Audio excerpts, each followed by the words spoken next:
And we're on. We're back. Hello, everyone. Welcome to another Monday where stuff has been happening in the preceding week that we pretend that we followed. We are joined by the lovely Katie and Andy already. Jedi Brooks will probably be with us at some point later. He's just disappeared though, so he might have, I don't know, had a car crash or something. And someone else might join us later as well. Who knows? Things will be happening. People will be dropping in, maybe, potentially. It's how we run this podcast. Nobody knows. But yeah, we have some stuff occurring in the worlds of television and movies. Probably more in the realm of television than movies, because as you will see when the first Thunderbolts slide comes up, nothing has released since Thunderbolts, so we're still talking about. So we're still talking about it. It's still the biggest topic, even though it's not the biggest Marvel movie ever. I do have to say though, its second weekend slide was right in line with what I said it was going to be, because audiences have taken to the movie. I'm not enough to make it a hit because its budget was too fucking big, but there's goodwill toward it. Shockingly, it only slid 56%. I predicted below 60.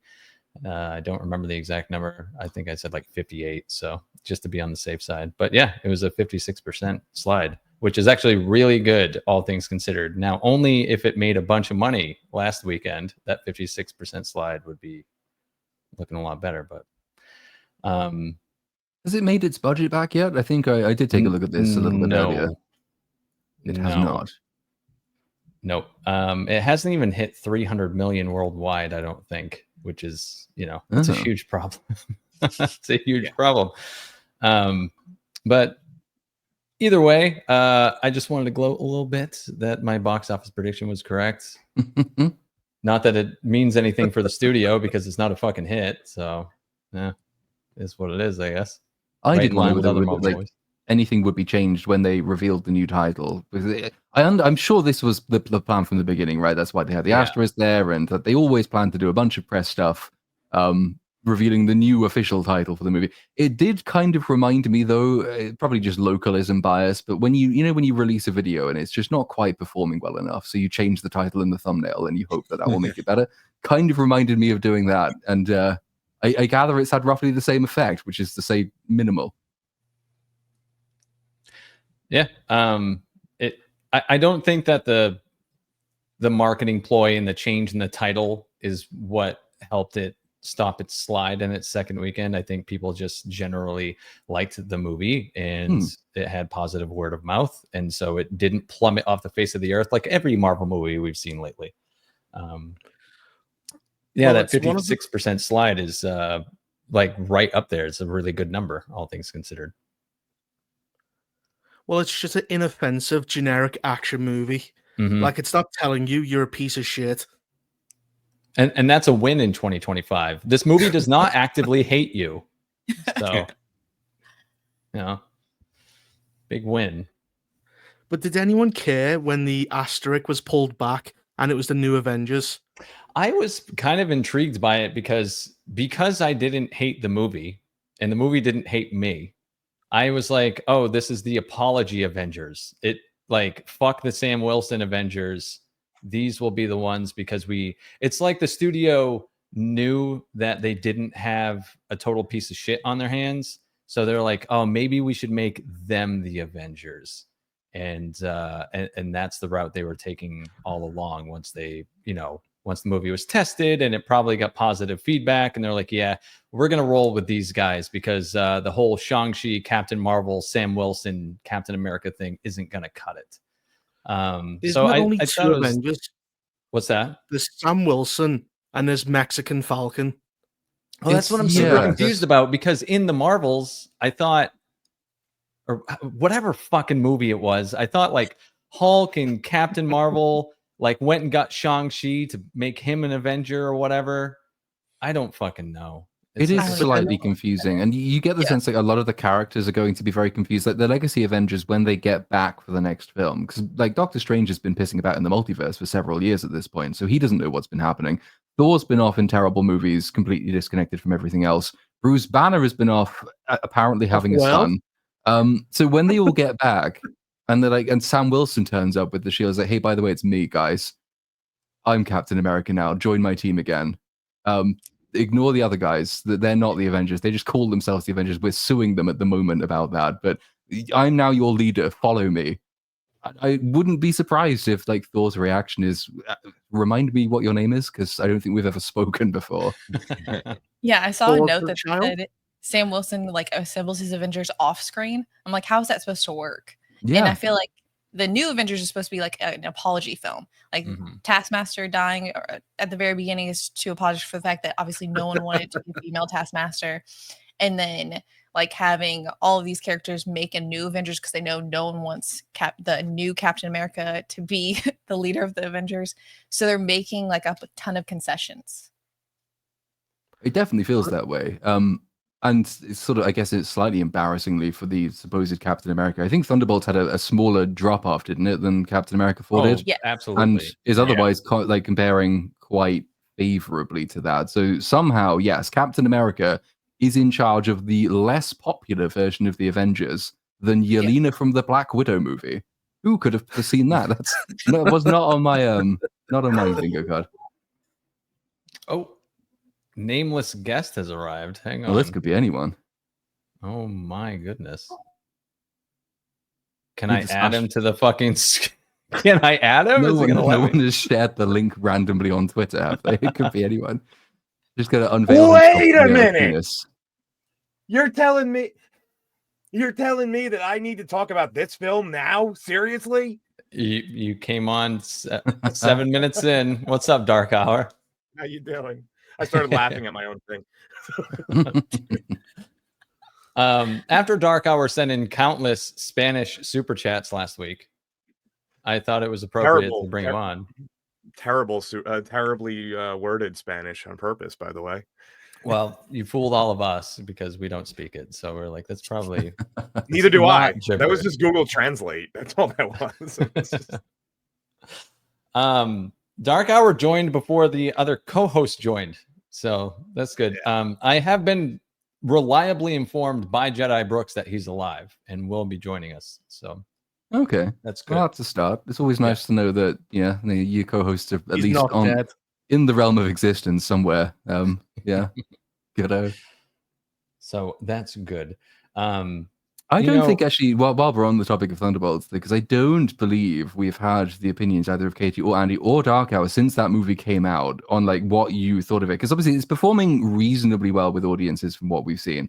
A lot of us have a bunch of criticisms in this. Like, Cynic likes it more than I do. I'm not poisoning the well or anything, but like, what was your guys' takeaway from this film? Can you see shoots of promise from it? Was it a step up, a step in the right direction, or is it sort of more of the same from your guys' perspective?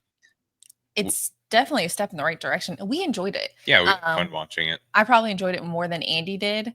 I think after... I give it a higher score than you. Well, you said a couple days after, you were like, there's tons of issues I keep with going back it. and forth, like, because I enjoyed it, but there's still tons of problems with it. Like, but like, I had a good time watching it. And it was the first Marvel film in forever that felt like a full film. And like, especially after watching Captain America, which just felt like they blended up a bunch of bad storylines. Like, I thought it was pretty fun. Yes. But I think that's also because they've done such a horrible job making Marvel movies for the past couple of years. So like, it's not an amazing movie. It's just serviceable. It was sort of the takeaway from EFAP is that like when you compare it to other things around it, for all the criticisms there are, you can say, well, it has a thematic through line and it has some characters. I mean, fair enough, it assassinates all of them from their last iterations, but it still has them. Its through line is kind of relevant to its plot, like all stuff that you would consider to be what used to be like the hallmarks of just like the bare essentials of writing, but they exist in the film now and it's worthy of praise. Exactly. And the film doesn't hate you. That's a huge win. Yes. Yeah. I agree though that it definitely had this come out during the better times, the before times, the long ago of like 6 years ago, 7 years ago, we probably would have just not even acknowledged that this would have been like what was the Thor Dark World was like just came and went. It would have been kind of like that. And my problem with it was, and I said this to Cynic when I like texted him about the other day. I think the biggest problem with it is that we needed the first 45 or so minutes of the 2 hour runtime to remind us who these characters even were. and that really, it got better after the halfway point. I said that in my review. After they finally you were reintroduced to people. Oh, who's this person? Why do we know them? And once that got going and they got Sentry more involved, and it was significantly better. Problem was most of these characters no one cared about up until today, like the day they were watching it. Bucky seemed really weird. Like he almost seemed like he was being held, like Sebastian Stan was being held against his will to do this movie. He had no energy whatsoever. Florence Pugh is incredibly miscast. No. In this role. Yeah, what? No. Did you say she's not miscast? I mean, I just think she's not. kind of more.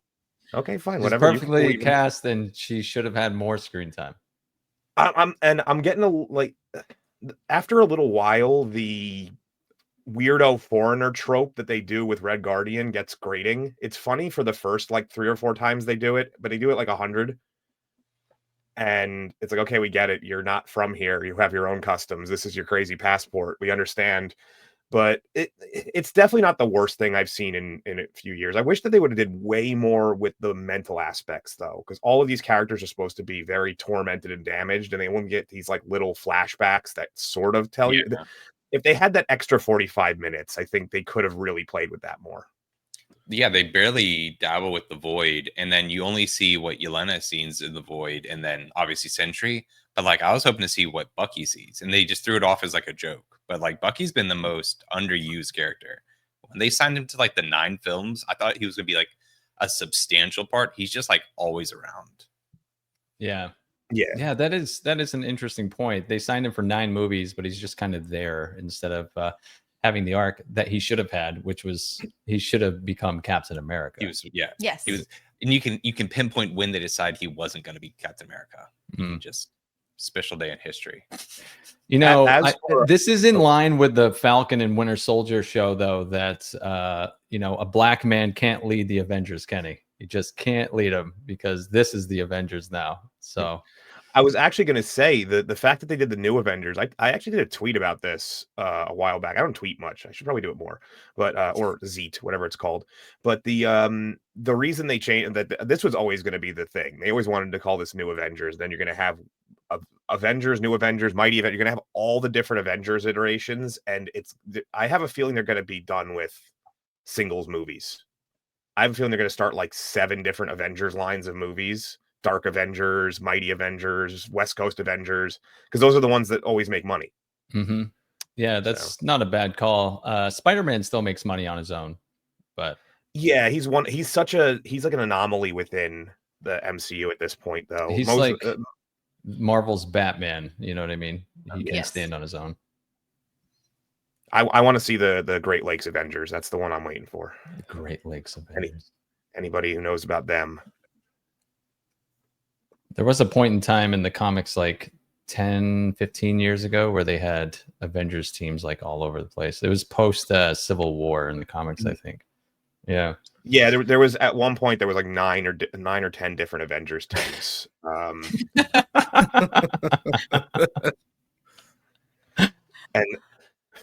But they so a lot of times they have crossover members, so they're gonna have to really iron that out. Because like Sentry is in the New Avengers and the Mighty Avengers. Like, is he got to be in both in the movies? Like, how are you going to do that?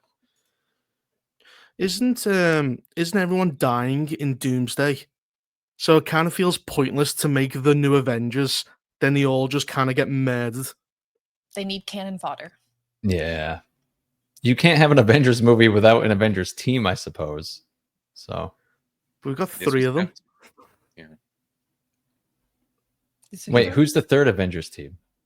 Oh, sorry, Fantastic Four, but it's another group because you've got the Guardians of the Galaxy as well. Then you've got the X-Men, where we see Charles Xavier die for the 15th time. That'll be great. I have a feeling I'm not really sure what they're going to do with Guardians of the Galaxy at this point. Now that James Gunn is gone, and like half the actors don't want to do it unless he's part of it. So I'm not sure. No, he's off destroying Superman now.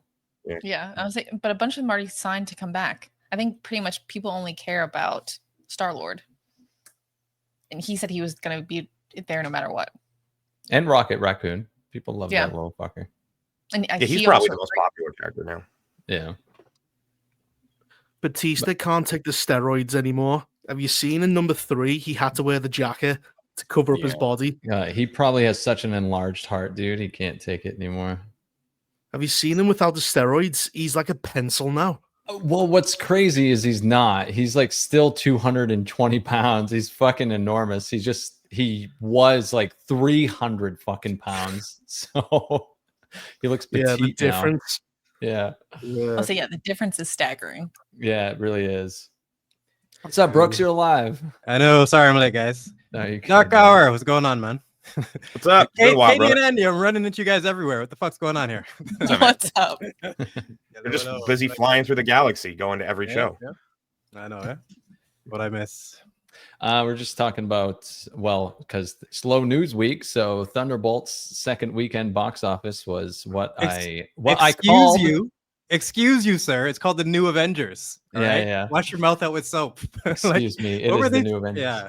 What were they thinking with that? That's a card that you really got to be careful playing. And I don't like the fact that they've just done it in such a cheap way. You know what I mean? The Avengers is one of the last things in the MCU that probably has some name value. And to throw it away with this, pretty cheap. Well, that is why the approach with the next one is going to be vital, because you could go all the way and say that let's have 15,000 Avengers teams and dilute the last remaining brand that we have. Or you have to be very careful about it and you introduce them like this now, but then everything does get reset in Doomsday effectively, that you combine them into one definitive single team with far fewer people in it, for example. We could lose Ghost quite happily because I don't really see why she was even in the film. You sort of prune your cast and go back to an Avengers team, because brand recognition is sort of important. And it's not quite the same to go from, say, like Captain America Civil War, which is basically an Avengers film in which, the Avengers are fighting each other over a massive conflict of values, to the Avengers versus the New Avengers in the great copyright dispute of 2025 is not quite as titillating, I don't think. No. It's a quick way of diluting the brand and forgetting what made the Avengers work in the first place. Like whatever you thought about the build-up movies from like Thor, Captain America, Iron Man, and the Incredible Hulk, whether you like them a lot, they still put in the work to get the groundwork so we can actually have a proper Avengers story. The idea of trying to do all that in Doomsday and just mix match in all these stories that we've slapped together, it's not going to work. I have like no faith in that movie. I think this was a quick way to get your team together, though. So like they have this team, and we'll have the recognizable X-Men, and we'll have been introduced to the Fantastic Four. So I think, like I was saying last week, each team is going to effectively function as its own character. Like they did in Infinity War, splitting it up. It was a little weird to me because I one thing I did notice right off the bat. So Guardians of the Galaxy was brought up, and that did a really good job of introducing us to a bunch of characters that no one knew. Most people didn't read that comic. It's not one of the super, up until recently, it wasn't a huge seller, and they weren't in any movies or anything before that. And they introduced all of them. Everybody knew about them and who they were about, what they were about within 15 minutes of that movie. Here we had 5 characters. Bucky will take out 4 characters that we have already seen on screen, and they still needed to do all this backtracking work to remind people what the hell they were about. So it was the exact opposite happened. Well, it's such because we've seen them on screen, but they were all in the Disney Plus shows that nobody watched. Yeah, which is so that the major problem they had was not really understanding either how to integrate those two things together, because you can watch those Disney Plus shows to remember who these characters are, but then it really doesn't help you when you come to Thunderbolts, because Thunderbolts either pretends that their important storylines didn't happen, or it just completely misunderstands what those storylines are, and then it gives you an introduction to these characters, in which case the homework you did, which you thought would prepare you, just makes you slightly more annoyed at the film because it's assassinated characters, and in some cases done a worse job with them than some pretty terrible Disney Plus shows did. Really, like, if this was anything like planned, you needed all of these characters to have had a film before now. We needed to have seen them on the main screen as opposed to on Disney Plus, I think. And then we would have avoided that massive problem of how connected these two versions of the cinematic universe are. And we've already established Disney Plus, for the most part, makes it even more confusing when you go into the movies. Like there's very few Disney Plus shows that do a good job of transferring the continuity. The Marvels had nothing to do with Secret Invasion. The Doctor Strange mom is even more confusing if you see WandaVision, and I'm sure the pattern goes on with all of them. So what's the point? this this slide here I thought would be interesting since we're on the topic of new Avengers. Disney CEO Bob Iger says Thunderbolts is the first and best example of Marvel's new focus on quality over quantity. By consolidating a bit and having Marvel focus much more on their films, we believe that will result in better quality. I'm sorry. Do you believe him? How many people are in Avengers Doomsday? About 30. 58? It's like 500, I think. 500. Yeah. It's double the 30 number because they had the rest of the unannounced cast who didn't quite get the chairs. But I think that we went through some of that extra list last week, and assuming that's accurate, it's closer to 70. So Fucking hell. Well, too. And the first and best example, like, just so what happened the last 3 phases or 2 phases or whatever it was? I've lost track. Like, is this their way of acknowledging that everything since Endgame is pretty much been shit? Like, Yes. are we ever gonna like get a proper, like, seriously, you would think they would learn from Sonic, how they made the stupid Sonic design and shitty little narrow eyes. The fans complain, they scrapped it and fixed it, and now that's had like a successful trilogy. Like, Yeah, but they've had about 6 years of going, how dare you, to the audience, to then turn around and listen to them. I know, That's I know. inconceivable. Yeah, it's pure ego at this point. And are they Imagine- really focusing on quality over quantity? They have 2 TV shows come out in 2025 and 3 movies. I really don't see how that's like quality. And what are the shows? Ironheart. Ironheart? I can't wait. Please give me more Riri. I feel like I'm the This only one is- excited for that show. If you actually read it, this is double speak. He's saying one thing, but he's trying to disguise it as another. By consolidating a bit and having Marvel focus much more on their films, consolidating, I believe, just means exactly what I was saying before. They're going to do more, and Cynic, what you were saying, they're going to do more group films, less individual. I think that's really what that means. Focusing Actually, on I think quality you over- said that, Dark Hour. Well, didn't you say that they were going to have the one group was going to act? You said it was going to act as its own. Oh like, yeah, in Fantastic- Doomsday in Well, the particular, I structure. think they'll have Yeah. the structure will be like Infinity War, where they had separate groups and it kind of functioned as a character in and of itself. Yeah. Infinity Yeah, War, though, totally. I don't think it was as simple as just separating them into groups. The groups had like Dynamics particularly- within yeah, the groups. not just the dynamic, but the leaders within the group. To like Tony Stark and Doctor Strange was one of the best parts of Infinity War. Them bouncing off each Yep. other because it was completely in line with their character. The jokes in line with the characters. Like, dude, you're embarrassing me in front of the wizards. That's like it's years and years and years of the character work going into that. Making those things impactful. This movie is not going to have any of those. It's going to be weird and off-putting because we're going to all be trying to get accustomed to Doctor Doom, like RDJ's Doctor Doom. I just feel like there's too many things this movie needs to achieve. I don't know how they could possibly pull it off when they have like 70 people in the cast. And also, if the rumors are true, each character is going to be playing multiple characters. Like RDJ is supposed to be playing like multiple versions of himself. Same thing with like Chris Evans. Yeah. So You mean playing or playing with, like wanking or something? like he's supposed to be Doctor Doom, but he's also supposed to be he's supposed to be Iron Man as well. What? I didn't even Yeah. know Oh, that. dude, I called this when they cast him. I said that casting him as Doctor Doom in a fucking multiverse movie is an excuse to bring Iron Man back, and it's going to bring back the original Captain America so that you get that nostalgia moment. The thing you always wanted, which was to see the Avengers that we know and love mixed with the X-Men and Fantastic Four finally. That's what's going to happen. We're going to get original Cap back. We're going to get Iron Man back, and it's going to be facing off against, in theory, what would be the greatest Marvel villain of all time, which is Doctor Doom. Yeah, and then Chris Evans is supposed to be playing Captain America, but he's also supposed to be playing like an evil version of Captain America. So Captain it's supposed- Hydra. Yeah. Yeah. So Why? it's like a lot of stuff going on. I don't know, man. It sounds like a piece of crap. Like, what? Whose idea was that? I don't know. And if it makes At you feel least better, this they one- still haven't even finalized the script. Yeah, there's like writing the script As like, they're as they filming. find out who's going to be in it. So Yeah. yeah. At least this one, they didn't lie to us and go, "Oh, it's self-contained, and there's only going to be one movie involving this." They flat out told us it's going to take 2 movies at least this time. Yeah. Well, in more new Avengers news, Thunderbolts director Jake Schreier is in talks to direct the X-Men movie. Do they even have a script, or do they always have like a placeholder, which they do with everything nowadays? Pretty much. Do they just have a release date, or is it actually anything written?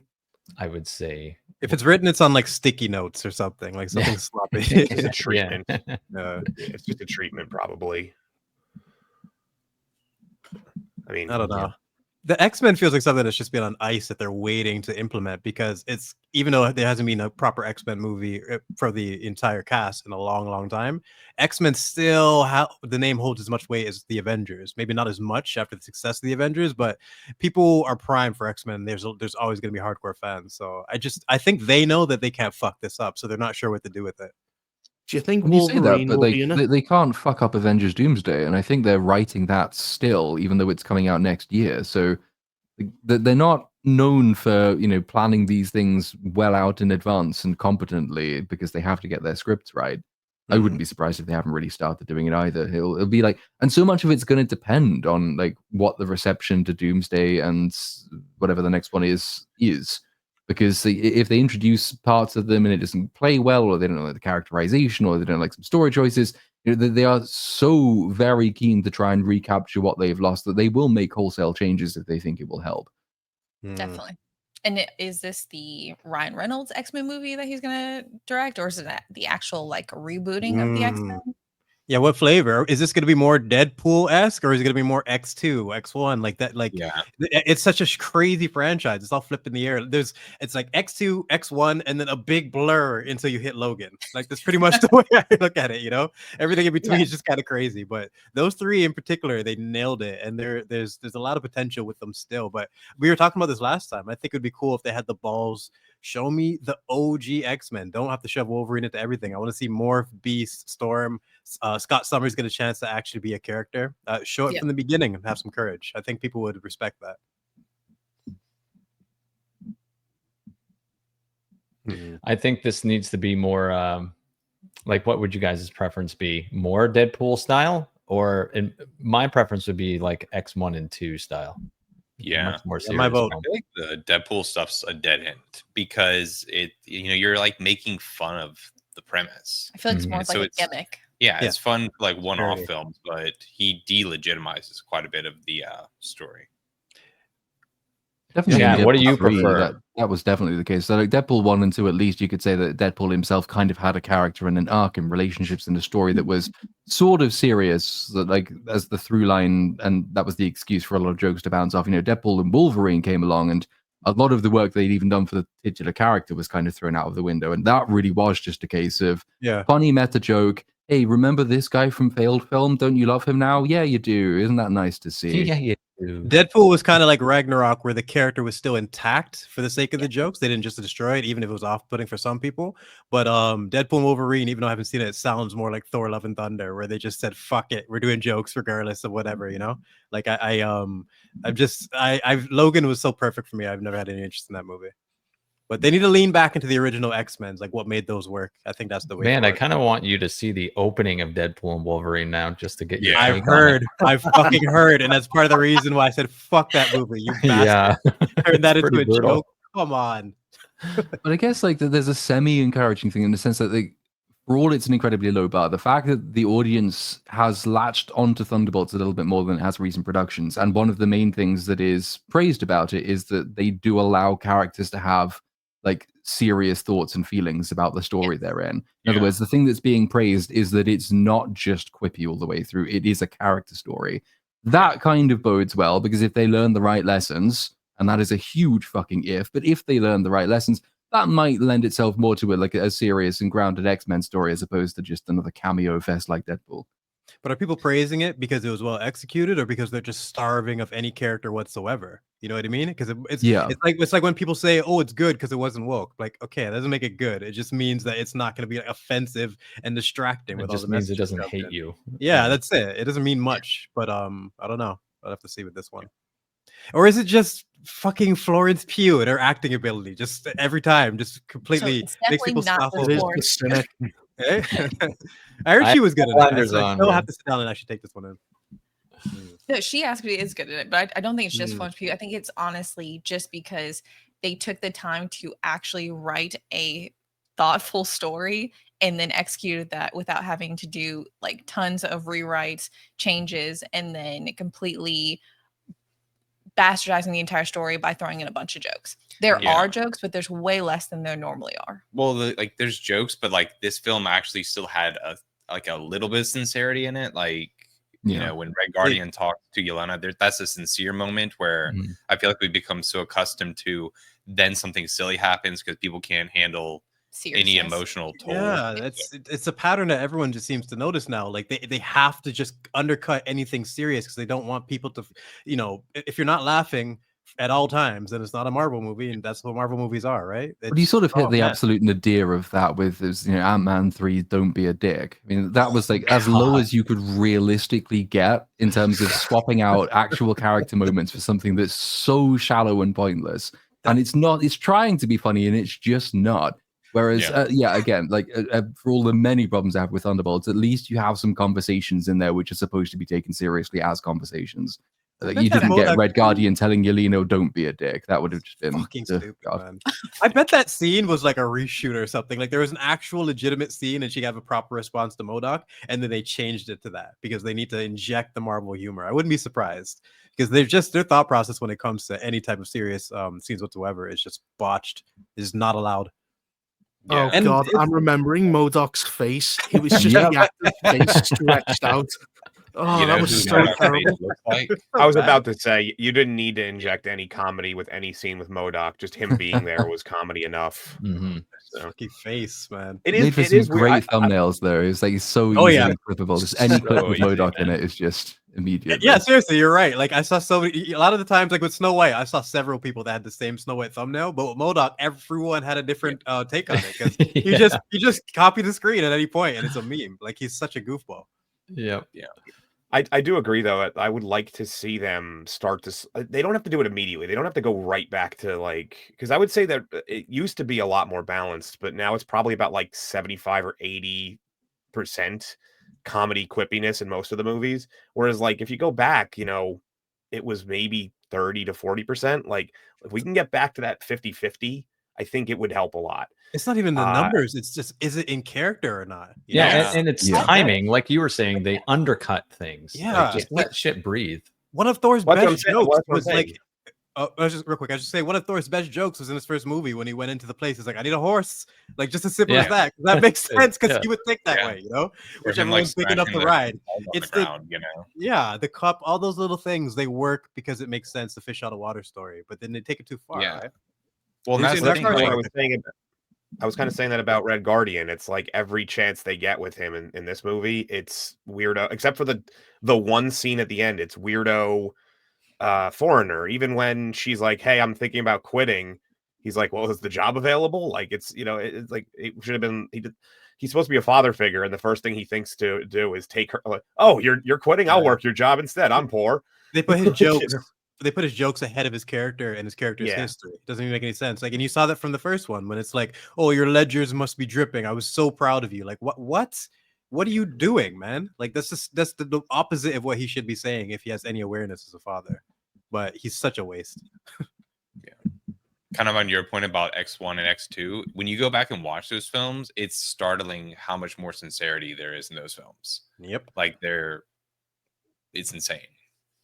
Everything about it. They just took themselves seriously. That's why I can't remember which stream it was, but I call that era, like there's the MCU era now. We're in the slop era now, but I call that early 2000 Spider-Man era, like the wholesome era, where they really took themselves seriously, had respect for the characters, the comic book fans. Even Hulk went so far. The first Hulk went far enough to like put the comic book slides, if anybody remembers that from the. I remember that. Yeah, Ang Lee wanted to make it look like a living comic book. I remember. Imagine them doing that now. They would tell you, no, don't read the comics. They're poison. It's the opposite mentality now. So it's pretty pathetic how far we've fallen. Well, speaking of how far we've fallen, these are the Rotten Tomatoes scores for every movie from the MCU post Endgame so far. Highest rated would be Spider-Man for obvious reasons. Bottom rung being Quantumania. Fucking Falcon can even beat the Marvels, you loser. That sucks, man. You're in the green.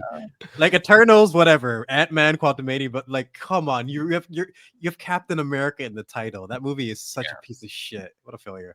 I do think that the Marvels like almost got off lightly by how everyone just assumed that was a complete failure, and we're not even going to pay much attention. Like the people that you would have expected to come out defending it, who vociferously did with the first Captain Marvel film, even they just sort of washed their hands of the Marvels, and so it kind of got a lot less attention than it might otherwise have got, and probably allowed a few more people to say, well, I don't understand anything that's going on, but my kid liked the musical bit for some reason, so I'll give it a 5-star. And then lo and behold, 62%. Whereas Captain America 4 is like, well, it is a Captain America film. It is supposed to be important. There's supposed to be a story, and it's supposed to be like a pivotal character. So we have more expectations of it, which it's failed.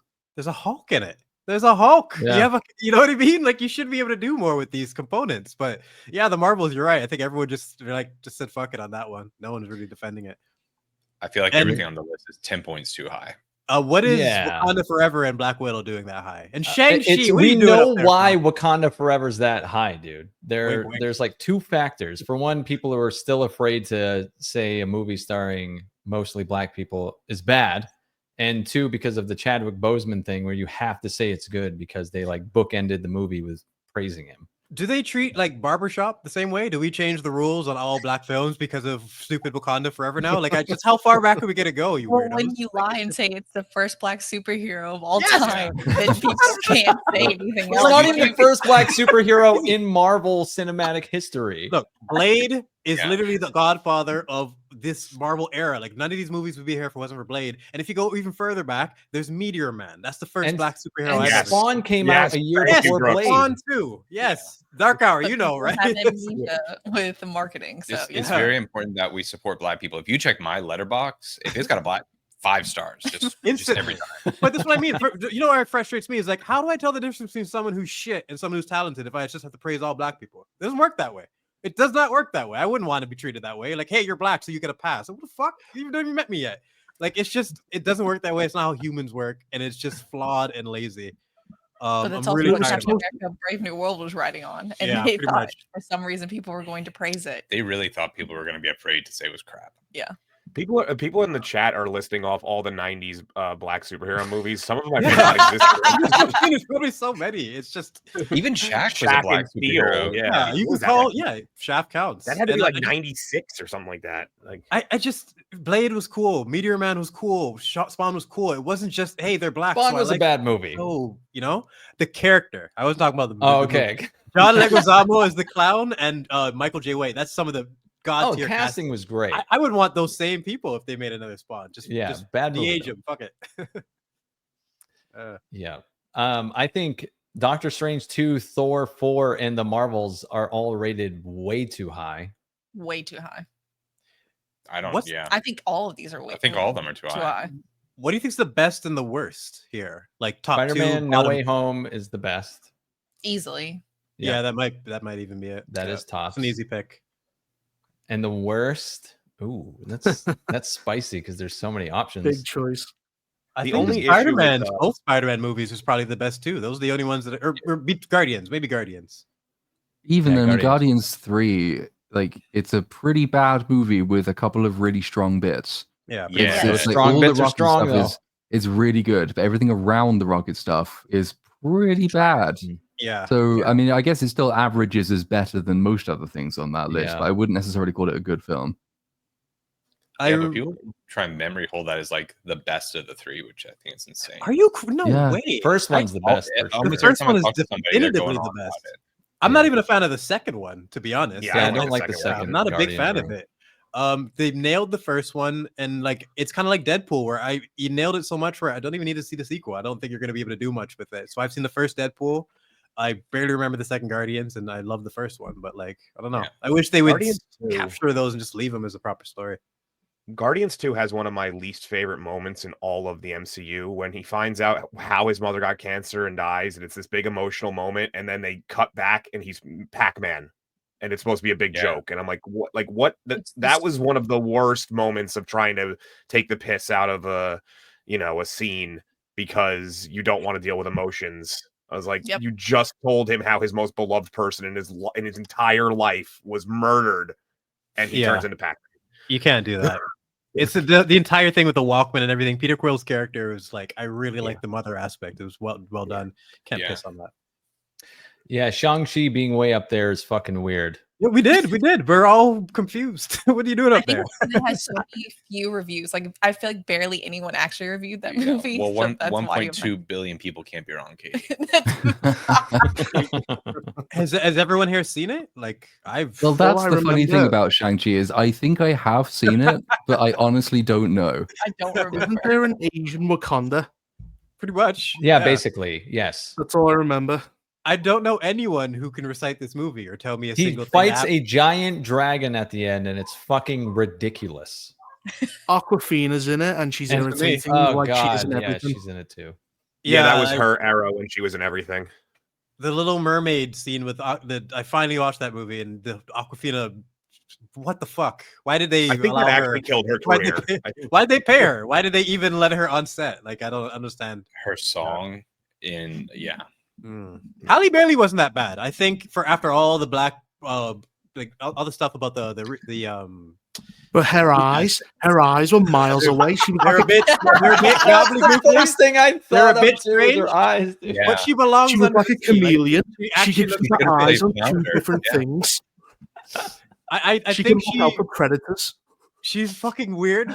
She's bizarre, but like she does have a Disney princess energy. Like she was likable compared to Zegler. She wasn't Rachel Zegler. Yeah. Rachel Zegler was also had facial problems, but she was a cunt as well. There's Halle Berry. She just had weird eyes, but she seemed nice. Exactly. You can look like a fish. Just be sweet. Yeah. Be sweet. One was ugly. Both were ugly on the outside. One was ugly on the inside. So, like, Reaper, I watched your video on Snow White, and you cracked me up when you said you're throwing Zendaya like she sucks, but this girl knows when to shut her fucking mouth. Pretty much, it's true though. Out of trouble, yeah, it's true. Like you got to know when to just chill out and not be a PR nightmare. Oh my god. I think so. Quantumania has communist ants that be Kang. I can't remember Eternals. Thor. What was the scene in Thor 4 where Sif is dying and they just make jokes out of it? Jokes about her arm, right? Your arm is going to go to Valhalla. That was what it was. It's the opening scene with him fighting the Muppets where he destroys the temple and whatnot. I will never get over the fact that he's literally describes that in the first Avengers movie where he's talking about like him and Loki acting like fools and like describing an animal at his home planet that they referencing an animal that they were acting like, and he's pretty much describing himself in Thor: Love and Thunder. It's like one of the greatest regressions of a character ever. Thor is such a waste. It is. I mean, I remember being almost more shocked by Thor: Love and Thunder than any of the others on this list. It might be because like I think I just started on YouTube at that time, so I was sort of paying a bit more attention. But like, it was the one that was like so obviously, what the fuck are you doing? And then since then, of course, like having gone back to like Multiverse of Madness, have roughly the same response. But like, I don't think even that was quite as obviously completely void of everything. Multiverse of Madness made money. People liked it. A lot of people acknowledged it was shit, but for the most part, just the special effects and like the Raimi this, Raimi that. People gave it a pass. It was Thor: Love and Thunder that broke the MCU in terms of like, okay. Like, it was very much welcome to Phase 4 film. That one. That was like, this is how we're going to be for the rest of the like 5 years of this phase or whatever it is. Yeah. It's I've been trying to look at this list all the way through and try and like reorder them, but it's almost impossible because any of them could. The two Spider-Man ones probably both take like 1 and 2.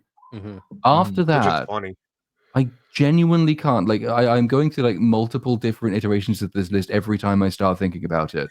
I'm almost tempted to put Shang-Chi third because I don't remember it. Yeah, it's by default. He should probably slide in there. Then probably very generic. That's the problem. I was saying in Wakanda Forever, for some reason, they made Wakandans' weakness water.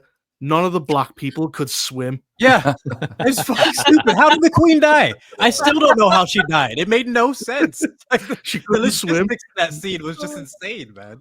Well, she could swim. She was the only black person in Wakanda that could swim. She could swim really good. She saved Riri's life and it just died somehow. Like it's so stupid. Yeah, that was it, because like Namor like throws a water grenade and it floods the top story of a skyscraper Somehow. And which is, even though he threw it through the window, it's a watertight skyscraper still. So like the water just builds up and everyone drowns. The logistics of that scene are a nightmare. Yeah, and then of course it introduces Riri, who we'll be delighted to reacquaint ourselves with in a month or so's time. Who's just like Tony Stark, but better. And then you've got the Aztecs, and they also have vibranium somehow. But she has a vibranium detector without vibranium. Somehow. Yeah. And they open their magic shield by playing African water drums. And it's just that's the only way to actually get back into Wakanda. Come on, you have to drum. Those are the rules. But Namor was so stupid because he hated white people, and so did the Wakandans. But for some reason, they didn't team up. They just started killing each other. It made no sense.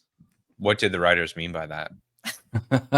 Well, it's even worse because you remember how they beat Namor is literally by drying his back, and it's just how can I not make the joke? Obviously, there's a joke to be made, but I'll be called racist if I make it, even though the writers have done it. I'm not the one doing it. They did that thing. It's very funny, but I guess not. It's just, it's one of those ones that you're going to get cancelled about 15,000 times just for accurately describing what they do in the film. But it was quite funny, so I guess I'd put that in the middle tier of Marvel films. Yeah, if you want funny, Panther... Oh, go ahead, River. I was going to say the Black Widow scene where she smashes her face against the table. That was it. My MCU videos, like, literally was inspired by that moment. Like, it was the worst defeat of a villain I think I've ever seen in any piece of media. Like, literally, let me smash my nose over the. Even the concept of the villain, Ray Winston playing a Russian who controls women with the power of his scent. I haven't washed my balls for 15 years, and this allows me to mind control you. It's so fucking stupid, and it makes her retarded. You can use listen. You show her blow up his daughter. She has reconnaissance techniques. She has tactics, but she's a fucking moron when it comes to Dreykov. And they rip off the Loki interrogation scene with her saying "Thank you for your cooperation," as if this was impressive at all, when she looks like a fucking moron. I hate that scene with like a fiery passion. It's so bad. I promise you, it's worse than you remember. Whoever's not familiar with Black Widow, if I haven't seen it in a while, like you go back to that scene, and it's shocking. But it does loads of damage to Nat's character as well. So that's the thing. It introduces a bunch of really horrible characters that it seems to think are heroes for some reason, like her mother. But it does a lot of damage to her character because, all the way through, like her main thing in the Avengers phases 1 to 3 is kind of like she's been denied the chance of a natural family. So she creates this family around her. And then you get to the Black Widow movie and she bumps into her estranged sister. And her excuse for never mentioning her ever before is, I thought you were just fine. It goes even deeper than that. Think about Civil War. She was the one person when they were talking about the Accords, her only concern was her family being ripped apart. And when she made her choice in the end, it was to protect family. Cap. Like I would lead you to him, but I'm not gonna let you capture him. Basically, with Black Widow, with the Black Panther, she was on point. Family was the through line. It's the main function of her character. It's the reason she died and let Hawkeye live. Why? Because he has a fucking family. Oh, apparently she had a family this whole time she didn't care about. But let's just throw that. It's an abomination of story. They tried to almost like Mandela effect it in the Hawkeye show, because when Yelena bumps, or she tries to kill Clint because she thinks that Clint killed Nat, and then they have the chat, and Clint tells her, Nat used to talk about you all the time. You fucking liar. No, she didn't. I know she didn't. I was there when she wasn't doing that. So stop it. That's it. That's bullshit. It's a complete... Yeah, I didn't even know about that. That's horrible. It would have worked if she turned her back and he did a big smirk. Just turn to the camera. That would be pretty funny. But regardless, everything we just said, drop Black Widow down like 20 points, bro. Get the fuck that's out true. of there. I think Deadpool and Wolverine is ranked appropriately, honestly. Right in the middle. Yeah. There's like 3 categories here. There's completely forgettable, decent and flawed, but bearable. That's basically what the 3 categories are. None of them are good, though. There's no category for good. Brain off and But what was the ending to Eternals where a giant celestial just shows up, grabs the Eternals, and then just leaves, and no one mentions it? He says, they don't mention it until Captain America. You. And they don't even mention it really in Captain America, because like Arishem comes up and says, I will return for judgment, never seen again. And so if he does come back, he's going to find that they've just been strip mining one of his children for adamantium, which is not going to make him inclined to like us more. I just think they've forgotten Eternals existed. But besides the big dead god sticking out of the ocean, which they have to acknowledge, I don't think they remember anything about the characters or the setup or the mechanics or the world stuff. I don't believe we'll ever see Arishem again, even though we really should have done already. No, they referenced Snow. it. No way, we're never seeing him again. They referenced it in She-Hulk, but they did it as a joke. Yeah. Just like with some of the other things, they I think it was the second Spider-Man film where they referenced the blip and showing people come back.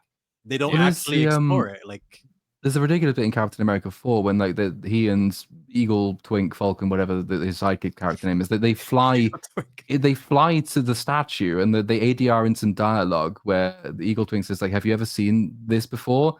And Sam says no.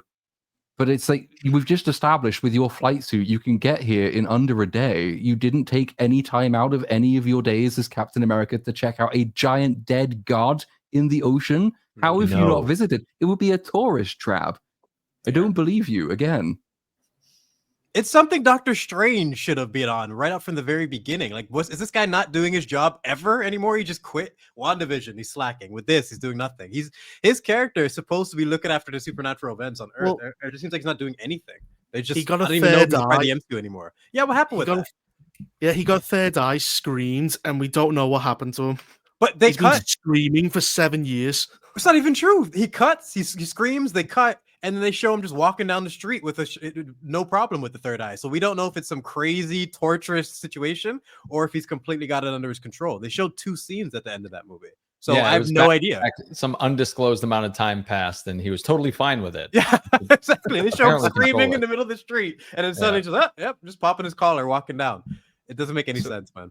I have a feeling that with Arishem and any of the other Celestials, and they did show very, very briefly in Multiverse of Madness, they showed the Living Tribunal. I have a feeling they were headed towards this over-the-top, like, god-level characters just showing up all the time, and they were just so poorly received that they just dialed back on it, and now we're going back. They're trying to go back to more grounded stuff as best they can. But you can't because you've already opened up Pandora's box.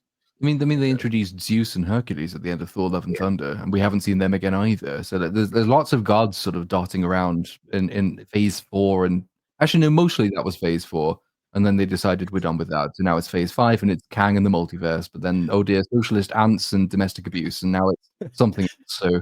Don't forget about Gaia. Don't forget about Gaia. She's out there lurking, still flexing that arm somewhere. Well, that's the problem, right? They've now made 2 god tier characters in Gaia and Bob. We can't. I mean, Gaia's never coming back because she's unworkable. But even Bob replicates many of those same problems. He's unstoppable. Nothing can stop him. He will get sad and blip you into depression. So, like, you have to just pray he never gets his memories back, or that he does. No, wait, he has to, because otherwise, if he doesn't get the memories back, then he'll do it again. But also, I don't understand. That's another thing I don't like Thunderbolts for. It's introduced this completely unworkable character, but he's going to be in there forever now. He will. Yeah, Sentry is actually a very difficult character to work into anything like this because he is his own villain. And the more powerful he becomes, the more powerful his villain becomes. That's part of the whole point. They tried to rework him. They tried to work him into the Marvel universe as always being there, but he was hiding. That was like how they did it back in 2007 or whenever he was debuted. And people were like, well, that doesn't make any sense. So then they were like, oh no, it's just because he couldn't be there because he would actually destroy the world. And then he just was basically there to fight Hulk. That was essentially what it was. They just wanted a new person to fight Hulk. Whereas now you kind of wonder whether they'll do something similar with Doctor Doom, because he's probably the only character of an equivalent power level, because, I don't know how Doctor Doom can beat depression magic. So if he stands opposite Doom and Yelena sort of nudges him and says, hey, remember when your dad abused you? And then he gets sad, and then that's the end of the universe. Yeah, but could he have a Hulk moment where he goes, the trick is, I'm always depressed. That's it. I'm off my meds. So it depends on which version of Doctor Doom they use as well, because, you have your usual one that people recognize as the technological guy, but then he was number 2 for a long time. He was number 2 behind Doctor Strange for Sorcerer Supreme. So if he's like that universe's Sorcerer Supreme, he'd have access to those kind of magics. Yeah. Yeah, I have no idea what they'll do with him, because like they could make him like more of a tech version Iron Man derivative Doctor Doom or something, or maybe they will lean into the magic side and make him completely separate from the character we're used to seeing Robert Downey Jr. play. There's a lot of stuff up in the air is my takeaway from this conversation. We've built so much stuff up over these wonderful films, and now we're left in a position where we have no clue how this is going to work. Again, I just hope it's Saving Private Ryan, where they all just get mowed down by machine guns. Very well could be. It could take after so this is culminating in Secret Wars, and it's going to be an adaptation of the 2015 series Secret Wars. And leading up to that, like the point, they had 2 different universes going on at the same time. One was the mainline, and the other one was called the Ultimate Universe. And a few years before Secret Wars, in real time, they had this big event for the Ultimate Universe called the Ultimatum. And everyone I remember reading it and I fucking hated it. Everyone fucking hated it because they just murdered everybody, like grotesquely murdered everybody. Like Cyclops gets shot in the head. Magneto gets his head blown off by Cyclops before that. Before that, Magneto rips all of the adamantium out of Wolverine and just like incinerates him. I think the Blob eats the Wasp, like all kinds of ridiculous shit. So it really could go that route, you know, because there's going to be 60 plus characters in Doomsday. They really could go that route and just murder a bunch of them. There used to be like an Invincible scene where like a whole crew of people just get murked. Like that first episode of Invincible.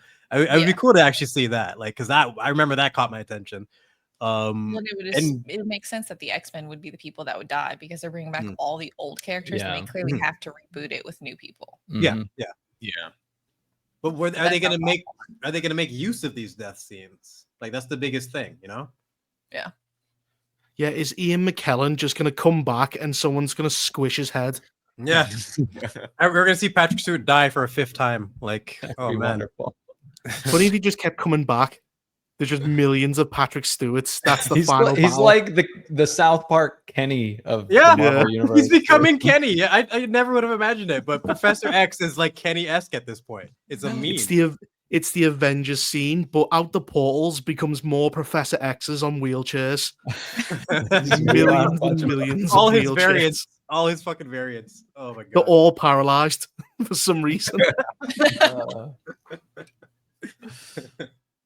Well, we have a few more topics to get to. We spent an hour on this movie, so goddamn. On this one strip here. Yeah. Well, I could spend all kinds of time on this strip. This is like an interesting batch of movies. But we have another topic to get to that I haven't watched yet, but I know a lot of you have. So oh wait, this was one I wanted to talk about too, but it wasn't what I'm talking about. No one has watched that one yet. No one's watched that one yet. This was we sort of touched on that though. Yeah, we sort of touched on it. I thought this was shocking. This is finishing up phase 5, which I can't believe they're just dragging that out more. But yeah, this is wrapping up phase 5. Riri Williams finally debuts in her own TV show next month. I wonder, just looking at this, and there's going to be lots of very funny shit in Ironheart, I'm sure, because of they've been sitting on it for so long, and it's probably because it's terrible, and I'm looking forward to it all being dropped at 3 a.m. in one go, because that will make my life hell. But just a thought, looking at this, I'm wondering whether she's going to be done a pretty big injustice by like the in-helmet cam here, because like it really works for Robert Downey Jr. because he is such a good actor. He's so expressive. And that helmet cam is a great way of keeping him in his helmet, but also allowing him to do what he's good at, which is acting. And I don't know much about the girl who plays Riri Williams. I've seen her in a couple of things. She's not terrible, but she's nowhere near as like charismatic and magnetic to look at as Robert Downey Jr. is. So if you're sort of stuck in the helmet watching a relatively bland person try to act, that could be quite tragic. And so I'm doubly looking forward to seeing it. I remember going through her scenes and thinking she is, I feel like with better direction, She's better than Cassie. She's better than America Chavez. She's better than a lot of the crappy casted characters. And I remember her having 2 scenes where her acting was actually strong, and they both involved her parents. Oddly enough, where I'm like, there's a I've shit on her more than almost anybody, but there is a character here that could have worked, but they took the wrong approach of this egotistical maniac that's just better than Tony Stark. They could have done so many other things, and the quickest fix would be not having her kill all the cops in her city and blow them up like a fucking madwoman. They could have did what they did with Bucky and Cap, and had like with Civil War, where Bucky was attacking the cops and Cap had to make sure no one got killed. They could have did the same thing in Wakanda Forever with Riri and Shuri, but instead she blew up a bunch of cops, and Shuri said, "Nice one, Riri." So it's like her character is screwed. It's over. It's over right there. Nice one, Riri. So fucking like, crazy. what are you fucking doing? Like, all they had to do was have the Wakandans being nuts, ripping through the city, and her trying to predict this is her city. Why would you want to kill a bunch of people? Her character was ruined in like the first opening scene. So I don't know what they're gonna do. But even taking out, we're talking about like just the acting quality for the most part, what you were saying before. One of the big problems is when you use these child actors, even just young actors in general, not necessarily children, maybe just like late teens, early 20s. Sometimes they don't have the experience to just act off of nothing. Yeah. And that's why the best scenes are usually ones with other actors. When you have a scene where it's purely CGI, them acting off of nothing, that's when you see the flaws and the holes in their acting, because they're still getting better at it for the most part. Very, very few people by the age of 19 are amazing actors. It's even though some of the best ones that came up and were young, they didn't get amazing until later.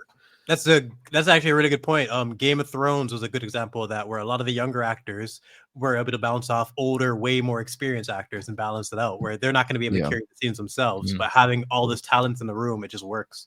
And it also helps if you write for your younger actors. Like, you have to make their characters particularly interesting and quite endearing as well, to sort of, because you can minimize like some of the lack of talent or inexperience if you make the character themselves just interesting and likable and play into the inexperience almost. So like Riri is kind of comparable to Peter Parker's Spider-Man introduction in Civil War, in the sense that like they're both side beats in the main story, and that side beat is used to introduce a character that's going to be relevant later. But with Peter Parker, like, they play him quite well in the short time he has. Tom Holland's got a bit of charisma, which helps, but they play him as youthful, naive, experienced, in over his head, fundamentally enthusiastic, kind of likable, but he's not being asked to do tremendous amounts of heavy, serious acting work. He's just an inexperienced, naive kid, and he plays that part pretty well. He's kind of shy and retiring about some details of his life.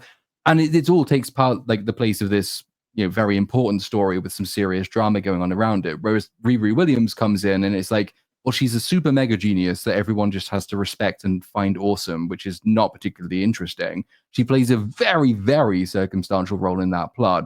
The character isn't given much to do, and she just flies around at the end wearing a really dumb-looking suit. So, like, the writing with doesn't help her cornrows either. on the top, by the way. Yeah. Oh my God! Please kill me now. Platoon, you want to add the cherry on top of all that?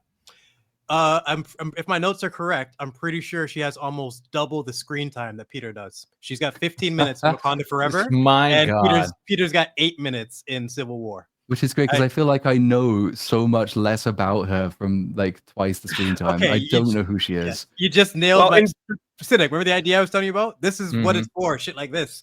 Like, I want to do a breakdown. Write that one down. We should really do that. I'm doing it. It's because it's like, just like you said, I bet we can make a list of people with 15 minutes of screen time that's under 15 minutes, and you have so much more to say about them. From Vision to Yinsen in the first Iron Man movie, all these people were cameos, but Riri with her 15 minutes barely did anything memorable. I find that extremely fascinating. They were also smarter with the way they put Peter. They paired him with Robert Downey Jr. So just like you guys were saying a minute ago, like having the younger actor bounce off an older, more experienced actor. That's what they did with Tom Holland to introduce him. Who did she have to bounce off of? It was Shuri. That's it. Yeah, the bald-headed demon. That scene was cringe as fuck with them in the room. Just so bad. My God. It was so terrible. And like the scene with, I remember watching Civil War for the first time. I didn't know Spider-Man was in it. I didn't see any of the mark. I watched it like completely way after. And I'm like, no fucking way they're introducing Spider-Man randomly. And I remember being so blown away by the scene. I'm like, this is perfect. Like, this is like, if you're going to throw in a Peter Parker, this is how you fucking do it. They got the exposition for his powers, his backstory, Aunt May. It, like, you get to know his personality because of the way, like when he catches Winter Soldier's arm. It's just fantastic. And it's one of my favorite jokes because it's so in character. Like, you've got a metal arm? That's crazy. Like, it's just, that's what he would say. He doesn't even know what the fuck's going on. He's there just because Tony said he's just trying to prove himself to Mr. Stark. So he doesn't even know what the fuck's going on. So it's just so compared to that to Black Panther, who's like literally trying to kill everybody, who's like bloodthirsty. I really like the dynamic in Civil War. Hi, I'm Clint. I don't care. If there was ever a character who didn't need a lot of time to set up, though, it's Spider-Man. We've had multiple introductions. Everyone knows Spider-Man. Like, that's one character that does not need a lot of screen time to set up. But yeah, I get what you're saying, that they could do these a lot better. But I'm saying, to use Spider-Man as the counter example, if you say Spider-Man to anybody on the street, they're like, oh yeah, of course I know Spider-Man. Say Ironheart. Yeah, but that also speaks to just the characters in general. Spider-Man is so solidly like his core is there. He's such a well-written and a perfect creation, whereas this character is just a fucking menace to society. Spider-Man is a coming-of-age story. It's a really, really good coming-of-age story that all young men or women could to relate to, especially the Uncle Ben. Like, every little kid should see that and just understand what that meant. Every kid should see Uncle Ben die. It should be mandatory. It should be mandatory. Like, forced to sit in front of a television and just watch Uncle Ben die over and over and over again. But when it comes to Riri, there's just not much to be gained from this character. There's not much to learn. There's not much to be inspired by. Like, her teacher said she couldn't do it, so she did it.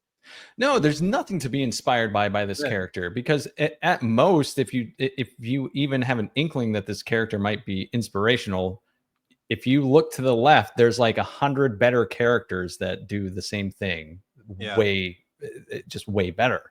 Like Spider-Man immediately is the one example. Shit, I'd even give you Miles Morales over this. Miles is cool. Yes. Miles is cool. No, the only problem people have with Miles is he's not Spider-Man. He's Miles. Like, so stop calling him Spider-Man. That's it. That's my only thing. Just like Sam Wilson is not Cap. You can't call him Cap. He's not Cap. Go away. He's Sam. It'll never work.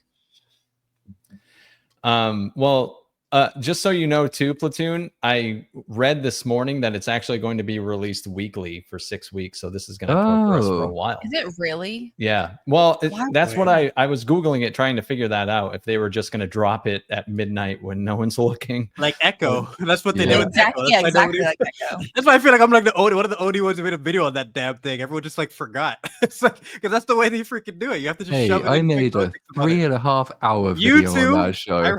I did as well. Yeah, we live streamed it. Oh, jeez. Yeah, a lot of people just slept on Echo, but then there's savages like us that can see the potential in it, right? I couldn't believe it. Yeah, I feel like you shouldn't drag this show out. No, please do. Please do. Give it to me, please. I'd rather weekly. Century if it turns out to be good. I mean, it's like basically we are starting from scratch with this character, so they can kind of do with her whatever they want to do. They could decide to be competent and, make her a fully fleshed out character with a proper story so that we know who she is by the end. And she's already a murderer. Yeah, she's that's true. And let's not forget, this was completed in 2000. Yeah. This has been done. This is like them trying to make the DCEU lighter after they made Batman a murderer in Batman versus Superman. Like, you can't go back now, you guys. Like, you can't do that. And Riri's character is established, like, there is the fact that most people don't remember her, so this might be their first introduction to Riri. Like, a lot of people don't remember from that movie at all. But the fact that this was made so many years ago, it's gonna have those same standards.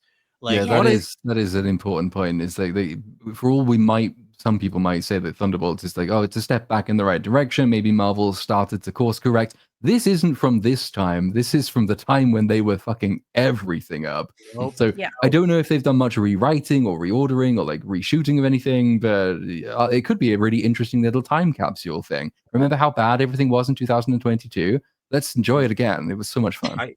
I would assume they had to do some rewrites, reshoots, because this was supposed to lead into Armor Wars, and didn't that get canned? The Armor Wars show? Yeah, so then they probably had to remove quite a bit for what was set up for that show.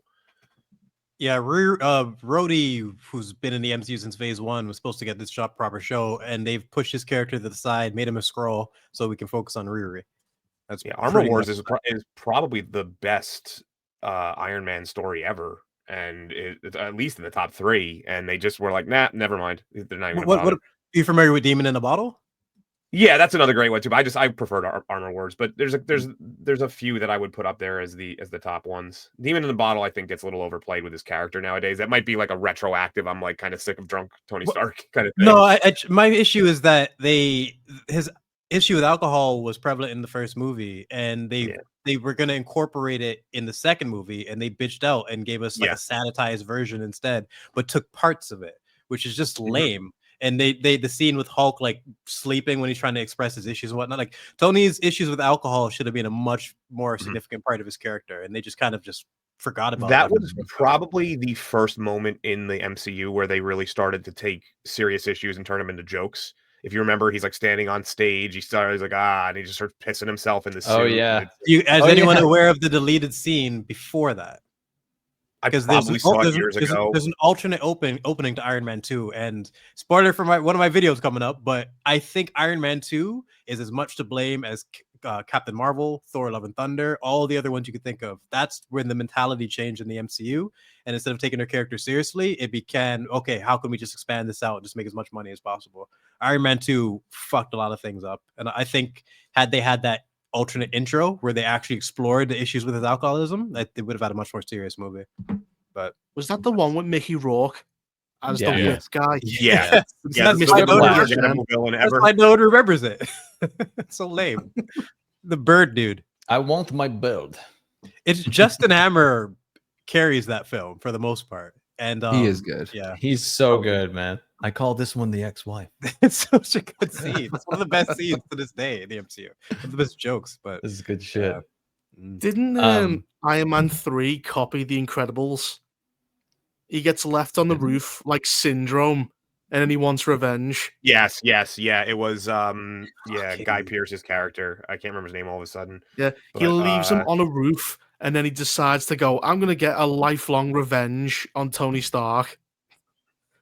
Yeah, that was it. It's pretty lame villain, I remember. Well, yeah, and that was the one that they Killian. Yeah, that was it. They tried to steal. They were like, "Oh, I'm the Mandarin." Then they had to go back and change and retroactively change that years later because they wanted to use the Mandarin for real. Yeah. Oh man, I remember that plot twist. I fucking hated that. Yep, everybody. Depressing. Iron Man is not a strong trilogy. It's just got such a great movie. It's Captain America is a significantly better trilogy, but Tony Stark's performance throughout the entire MCU is so strong, you almost forget that his trilogy isn't that good. Yeah, the first movie's not even. The first movie's great with a bad ending. Yeah, the third act of the first. Yeah, it's part of the reason Batman Begins will always be my favorite origin story, because Iron Man, as much as I love it, that third act, Obadiah just loses his mind. I don't know what the fuck he's doing. What's your goal, dude? He just What's your plan? He just lost his shit. Just does a line of fentanyl. Yeah, that's the answer. That's my headcanon going forward. Thank you, Reaper.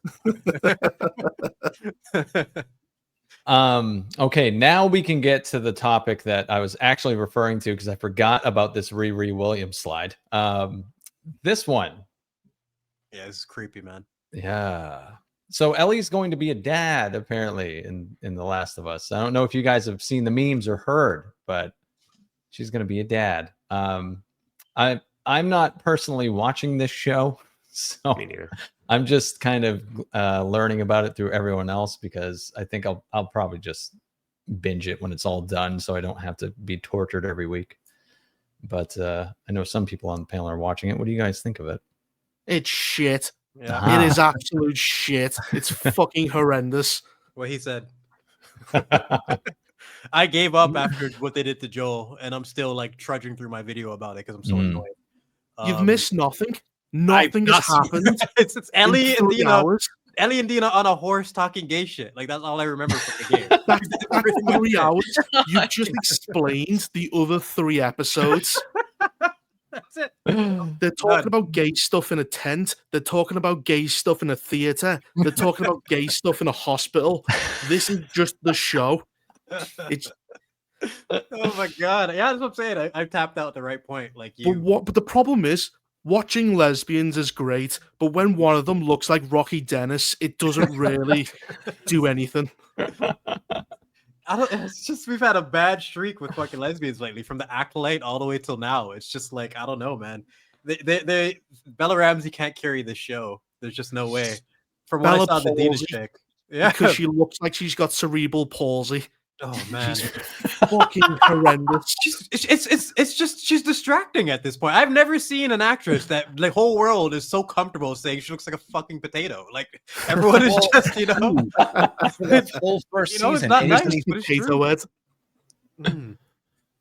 It's weird because if you go back to when she was in Game of Thrones and her head hadn't grown yet, she was kind of like just a cute little girl, like, you know, doing weird shit, stabbing. I love her scene in Game of That's Thrones. why it's such a problem when people hop on like kid actors and they just like she got way too much praise for saying some basic ass lines in the latter, like the shitty parts of Game of Thrones. She wasn't even supposed to be a part of those. She's supposed to have one scene. She's there, and her being the leader made sense because Jorah was supposed to be the head of House Mormont. But since he got kicked out by Ned, it made sense that his little sister would have to be. Her scene was fantastic. Such a minor house. They bring her back to be a girl boss and fight giants and shit. Like what the fuck was that? With her 12 soldiers or whatever.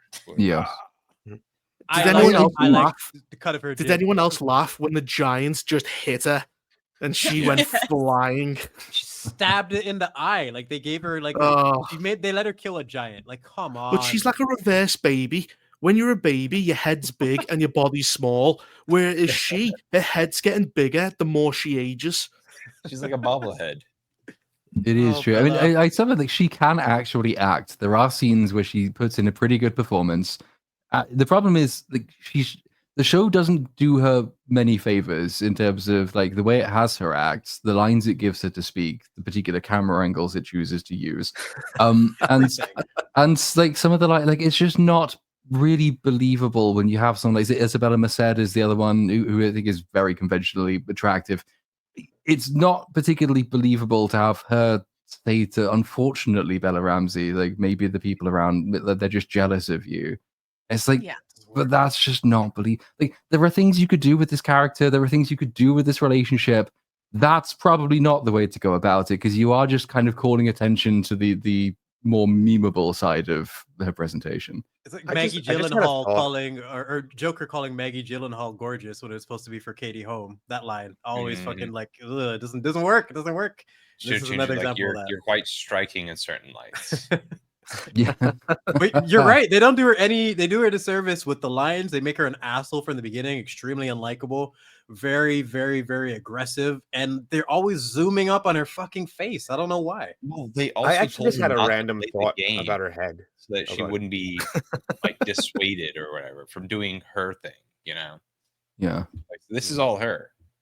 I just had a random thought about her head. So the whole thing is like, isn't she trans or something? Isn't that like the whole non-binary? Non-binary. Maybe, just maybe, she started doing some sort of testosterone because when you do steroids and stuff, your like head structure changes and it like elongates. Maybe they started her at a young age on testosterone or something. When she said, you know, because they do that shit in Hollywood. That could be right if her jaw got bigger, but she's got the brain of Megamind, but none of the intelligence. So it's working the opposite way. Yeah. She does have that Habsburg jaw, the von Habsburg jaw. I don't get the whole non-binary thing. It's the most confusing one for me. Of just like I don't know. I have no personality, so here this is what I got. It is the kind of the easy opt-in because the problem is when you go around saying that there are special protected characteristics, and then there's an easy one to opt into with absolutely no commitment. It's like, of course, people who want to be special will do that. There's lots of interesting statistics about like interviews on college kids, like the number of it's particularly young women who will say like, oh no, I'm bisexual, non-binary, and then you say how many of people of the same sex have you slept with in your life, and it's like 0. Like, how many people have you slept with the opposite sex in your entire life? Oh, about 15 in the last month. So you're straight. Okay, fair enough. But at least we've got the nice, easy opt-in category, and then that trend generates loads of headlines like growth in LGBT, AIQ, alphabet, etc. Plus, things like it's not a change in anything except that people want to be seen to be special, and we've just invented this massive fucking category. Yeah, definitely. It's annoying though because like going back to The Last of Us, like there are good ways to tell stories like this. Like coming off the back of Andor, Andor does a good job with Cinta and Vel, the two characters there who are in a relationship, but they barely ever see each other and they have very few opportunities to speak, partly by design because they are kept apart. So when they have the reunion scene, like every line has to matter, but they are also quite sort of reserved and they don't like opening up too much. And so like, and then when eventually one of them dies, spoilers for anyone who hasn't seen it yet, it's quite dramatic and it's very poignant, and it's all done with a very, very little amount of screen time between those two characters because they're nobody's idea of the most important two. But if you want to do the important scenes with important characters in a lesbian relationship, that is the approach to take. It's kind of deliberately normalized and deliberately not standing out as being, look how amazing we are for introducing a lesbian relationship in this show. Whereas The Last of Us, nothing fucking happens. Nothing happens. Joel dies. And then it's 3-4 episodes of just maybe a couple of conversations in an hour, and they're just walking around, and the conversations don't lead into anything, and they don't mean anything except that, hey, look, our characters are lesbians. Applaud us. This is doing a disservice to the people you say you're trying to uplift by turning them into such sterile characters. It's such a great point, man.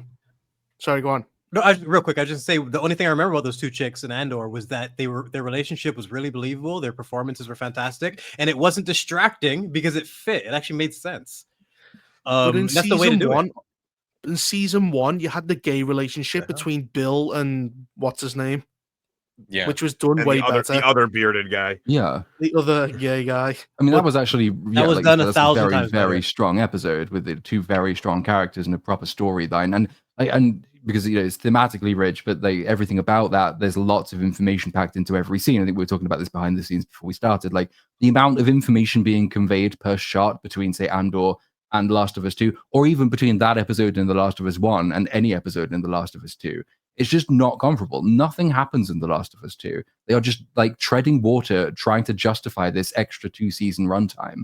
And you're sitting there wondering, like, why am I even watching anything here? It's so dull and tedious. There's nothing to... I get it. They're in a relationship. She's pregnant now. Hooray. Does that impact her character or her decisions? No. Do they have a conversation about it? Kind of. Does it lead anywhere? No. She still decides just to throw herself into danger at the next opportunity. And it's like, I would have absolutely been up for a conversation between the two of them about like the morality and the ethics of carrying on, knowing that you are bringing new life into a world where like humanity is dying out. That would have been an interesting thing to talk about.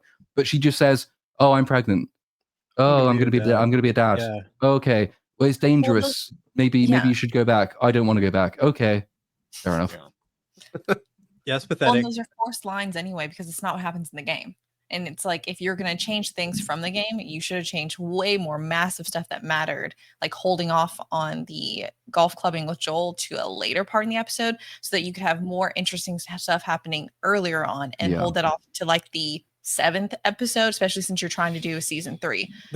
And so it just doesn't make any sense story-wise to change that rather than other things. And there's no conclusion to Joel and Ellie's dynamic. Most people's investment in the show, other than the zombies, was the father-daughter relationship and seeing which is why people hated the second game, by the way. Yeah, and it's fucking terrible. They spent years covering that up, and then now they're doing it on HBO, and people that aren't in the gaming community are like, "Yo, this is horseshit. What the hell?" They pissed off 2 different fan bases who just wanted to see a good father-daughter story in a post-apocalyptic world. It's like, it's very simple. And they just butchered it because I don't know, man. I'm a big believer of we're oversaturated with Pedro Pascal, but he's still a good actor. I was still annoyed to see him get fucking golfed down. Like, it was just, that was horrible, man. Golfed. Yeah, the golfing. Like, it's just well, I can't believe it though. I think the show might be worse than the game. Yeah, which is how the fuck do you do that? It's a long con, Reaver. It's a long. Yeah. They're making this as bad as possible to make the game seem better by comparison, and that's the win. He's making retcons to make the story better, and he somehow made it worse. Like Tommy goes off on the revenge mission. It was the only part of the game people liked, but now Tommy isn't doing anything. He's just sitting there until his wife tells him to do anything, and he's like, "Yes, dear," because he's a fucking cook. Yeah, Tommy's pretty lame in this show. Yeah, he was on a revenge mission, killing people in the game. He's doing nothing in the show. course, he just went away. I was going to say, when did the first season relative to the release of the second game, how far apart were they? Do you remember? Maybe a year. I'm wondering. Within the 2 years span, I'd say maybe. So they clearly they had a 3-season plan for the show. I'm wondering if they were like planning to have the third season coincide with a third game, and that once everything happened with the second game sucking and no one liking it, they couldn't move forward with that plan. So then they had to split game 2 into 2 seasons. It seems like that would have made that timeline would have made sense for that to happen. I'm trying to remember when they announced that stuff. Well, I think the games still wouldn't be made because Naughty Dog games are like Rockstar games. They take like 5 years to make. So I think it would have made sense that if it came out the game came and it would have been successful and well received in 2020, and they were filming to release they were already starting the groundwork on the show. Yeah. Then by the time the third game came out, they'd be at season 3. That was probably what they were trying to do, and it just season 3 is going to have Abby as the main character. That's going to be season 3. We're going to follow an even more boring lesbian. Yeah. Well, and this show's cowardly, by the way, because in the game, they at least let you hate Abby and they slow roll you finding out her bullshit motivation. And this, they front loaded it because they knew that none of the stuff in the game was going to fly. But also, they got rid of their horrible muscles. So it's going to look less gross when you see that sex scene because he just raw dogs it. They're literally talking about dead kids. They're going, yeah, let's murder kids. And she's like, oh, you're getting me so hot right now. Let's fuck. That's the second game. That is what happens. I didn't make that up. Yeah. No, he didn't. That's like the one thing I know about the second game. Yeah. Dead kids is a turn on for Abby. If it wasn't clear, the second game sucks anyway.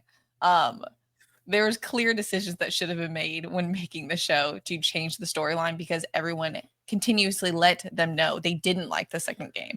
And they pretended like it was just like far-right gamers who were just assholes and misogynists who hated the game, which is not true. am one, yeah.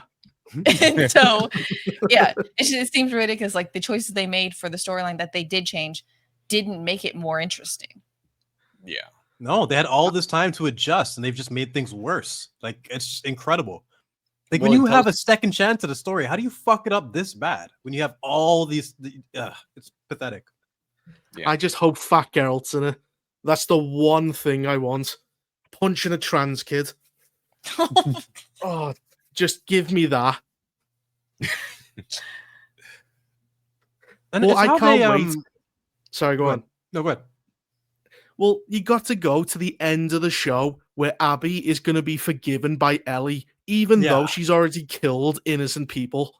Oh, she'll kill anonymous henchmen, but not the one person who deserves it. It's pretentious bullshit. Like, it's the idea that you're trying to pull this off with these characters is just pathetic. And like, to think back to Game of Thrones, all the elements that led to Ned Stark's beheading and all the reasons why it made sense, all the reasons we stayed invested afterwards, how much we were in disbelief, and like whether it was like fuck the Lannisters or revenge for the Starks, everyone was on board. Who the fuck wants to watch Ellie and Dina on a horse like after this shit? Like nobody cares, man. It's so stupid. And I just think death is one of the most potent things you can do. And it's a Boromir to this day, Mufasa, all the ones that you can think of. There's so many, and you never forget them. And then you have shit like this. That's just, I don't know, man. Have you ever watched a good story in your life? Do you not see how this is incredibly unsatisfying? And like, it just destroys your entire, and again, that battle scene was probably most of their budget for the season. So I have no anticipation for zombie action either. That's it. No Joel, no Ellie, Joel, no relationship. I've got Abby. Like, that's it. Like, no. There's an interesting thing with Neil Druckmann. He keeps thinking like he's made the greatest story ever, but people forget he co-created the first game. Yeah. There was another guy who's directing the game, and he's been Voldemorted. Like, no one speaks his name. Everyone acts like it was just Neil Druckmann who made The Last of Us, but it wasn't. But ever since he's took control of Naughty Dog, he's like the fucking creator of everything. That's how egotistical he is. Is the other guy still like around? No, he quit gaming. Oh, Which one game with Neil Druckmann, he quit gaming. And then Amy Hennig was writing. She wrote the outline of Uncharted 4. She came up with Drake's brother, and then he came in and took the story over. So he's never actually made a good story by himself. The Last of Us Part 2 was just him, and it was shit. Yeah. So that explains Bruce Stanley. I think that's the yes. I'm looking at it. It's Straley. Bruce Straley. Yeah, he hasn't done shit since literally his career ends right after, for the most part, right after Uncharted 4. He is a special thanks in something that I've never heard of, and a story consultant for another thing I've never heard of. But other than that, he was involved with the Jack and Daxter games. You know, like, so he was involved with some good stuff, and he just left after Druckmann did the thing. And I remember that when that happened, that was one of the reasons I didn't play the second game, because I was like, well, they're firing the team and shit. I was before they even said it was bad. I was like, I don't like the fact that they're getting rid of the people who made the first one good. I don't want to play this, and I just never bought it. Well, Druckmann's a weasel. He's basically done a power grab, kicked Amy Hennig out despite being a male feminist, and kicked him out as well. And now all he has is, he's like Stalin. He's got rid of everyone. He's painted people out of the pictures. And now he owns Naughty Dog completely. Which is why the games are shit. Which is why the next game is a bald-headed lesbian in space. I forgot about that. Yeah, wait, what's that even called again? Star Heretic or something? The heretic prophet. What's his obsession with that shit? It's so bizarre. Yeah, he loves ugly women for some reason.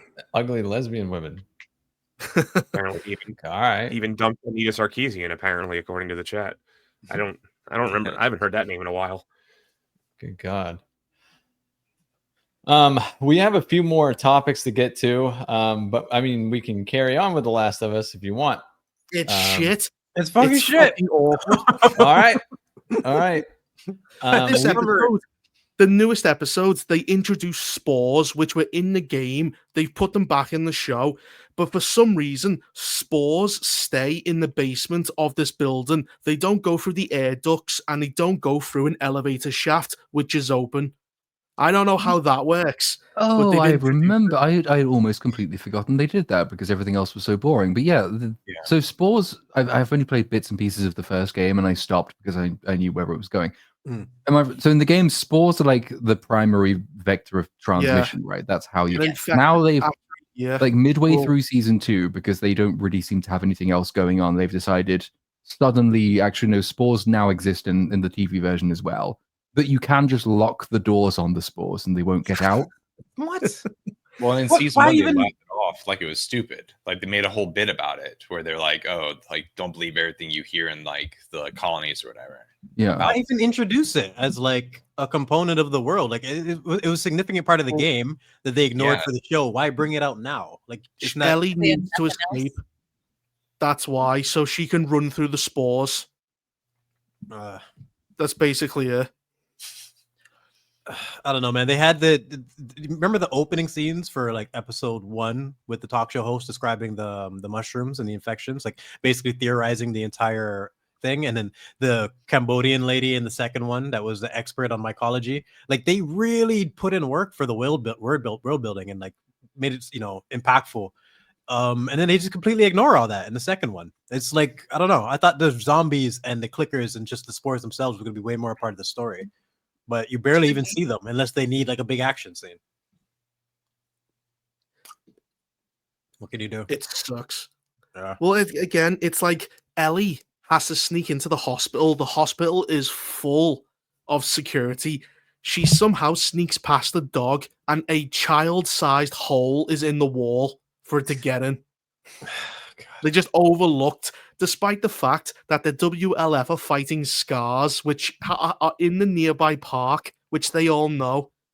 They just leave holes in the building. It's so stupid. But what was that scene, Platoon? Did you where they said the Asian simp? Can't remember his name. He managed to find them because they left the map behind. Emo Glenn. But they say, my boy. So they plan a route out to the hospital on a map. They then leave the map behind in the theater for no other reason. The map they need to find the hospital, they leave it behind just so that Emo Glenn can find it. But that means he must have been able to find his way to the theater. Well, that's what Ellie says. Ellie says, "How did you know about the theater?" And he goes, "I'm not talking about that now." He just dismissed it. It's a good question for another time. I see. Yeah. I bet that never comes up again, ever. No. Because I wasn't paying, I was maybe paying like 10% of attention by that point, but I did look, I was like, where the fuck did you come from? Fine. I guess But you're here Ellie's now. We have to go and kill the murder Amish at this point. It's just, Oh, yeah. The scars are Amish. Oh, it's so stupid. Well, the next topic is got the best slide, at least. It tops this. It certainly tops this one. It's this. We didn't talk about this last week, so I figured, fuck it. It's slow news week. Might as well talk about the tariffs that Trump said he's going to be putting on Hollywood. If you're trying to make him look evil, he looks great. I know, he looks cool. He posted this. That was the point. That was the White House Twitter account. Yeah, They were trying to make him look good. It was a slightly canonically suspect tweet underneath it about, like, I guess it was like the Democrats were like, they're trying to import Sith Lords into the Galactic Empire, which makes them the Empire, not the... It was very confused. I don't think anyone who made this actually knows much about Star Wars. I think they just typed in a bunch of stuff to ChatGPT and it came up with an image for them. He should have 100%. done Revenge of the Sith. From my point of view, the immigrants are evil. Today he called Ozempic the fat drug, which I thought was fucking hilarious. I do love how he boils things down to the most, the Chinese virus, the fat drug. Yeah. He's like, insert word that it's for and what it is. He's an old man at the end of the day. He's PR gold. He's so entertaining. He was talking about. I'm pretty sure it was Elon. He said he was talking about a very successful businessman that told him that's very neurotic, and you would know who he's talking about. Trust me. And that he's on Ozempic, or the fat drug, as he called it. And Trump told him it's not working. So, wow. The dude's a stand-up comedian, honestly. Yes. So funny. But anyway, so last week Trump said that he was going to put tariffs on any Hollywood film that's going to be filmed outside of America, which is fucking insane, I think is the word you're looking for. Fucking crazy.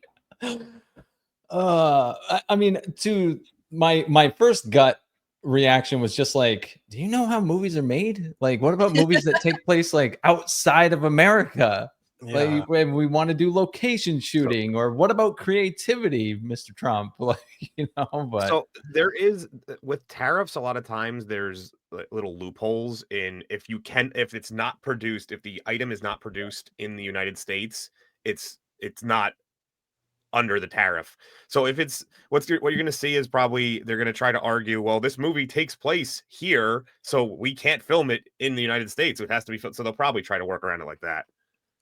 Yeah. Oh yeah, you can always. I mean, that's always the way that the tariffs work. It's sort of the irony is, supported by a bunch of people who are nominally, say, like small government Republicans, but tariffs are always the way of any mercantilist system is the way in which the government exercises the most control over the economy. Because once you introduce blanket tariffs, the only people who can leverage their negotiating power to carve out like special loopholes for themselves are the biggest and best and most favored companies, which is why Apple got lots and lots of exemptions from the tariffs, even, and this is all assuming that the tariffs even come in, which they probably won't in full anyway. But Apple got a bunch of exemptions for this reason. It's not like it's quite. I can understand the appeal of it from the perspective of the president of the United States. It's a good way of exercising your power because you get people to come to your doorstep and beg for handouts and things like that. But having the president of the United States pick and choose which company is going to be successful is not a small government solution to any problem, and actually ends up doing a lot more damage down the line, because you don't want a few small, very big companies with special privileges. You want companies competing on a level playing field. And that sort of goes into the Hollywood question, because I saw a bunch of people, I don't think fully understanding what the point of these tariffs are, because the justification I heard when I sort of slightly shat on this on Twitter, someone was saying, oh no, I'm all for sticking it to Hollywood. I'm just not sure this is the right way to do it. But tariffs are not about sticking it to something. Tariffs are protective measures. The point of introducing tariffs is specifically, and as he said in his Truth Social thing, because Hollywood itself is being undercut by foreign industry. So he wants to protect Hollywood from foreign competition. This will be the same Hollywood that's turned so many films into propaganda devices against the president. Whether or not you agree with them is beside the point. That is what they've done. If you want Hollywood to be fucked by the Trump administration, Donald Trump introducing tariffs to protect the big studios is pretty much the opposite of what you would want to see. But that seems to be how his mind works these days, and if you voted for it, fair enough. Cynic. That was succinct. Oh, I just say Trump should tariff movies with ugly women, and you'll have great-looking women everywhere. No, we need to bring back Harvey Weinstein, man. That's literally That'll the solve the Harvey problem. Weinstein of the industry. Just Yeah. block out all. And to be fair, movies have gotten worse since he went away. Yeah, exactly. Harvey is one of the reasons we got Lord of the Rings. I'm pretty sure Harvey was. He was the great equalizer, Harvey man. Harvey Weinstein wanted all the Lord of the Rings movies to be all the books to be one movie. If I recall, No. It was the other way around. It was the other way around. They came expecting them to only allow them to make one, and they're like, "There's 3 books. You're gonna make 3 movies." So I'm like, you know what? Rape everyone you want. We got Lord of the Rings because of you. Rape them all, dude. Do them all. Just open season. He gets a free pass. If a bunch of girls have to be violated for good movies, that's a price I'm willing to pay. It was a price they were willing to pay as well. Yeah, That's very true. It was a trade. It wasn't like he held them down. It was a swap, you know? Oh my gosh. Well, perverts make the best movies. It's a fact. No, just it like is Trump. interesting to note, right, that if Trump was in power and got his way a bunch of years ago, you would have 100% tariffs on the Peter Jackson Lord of the Rings films.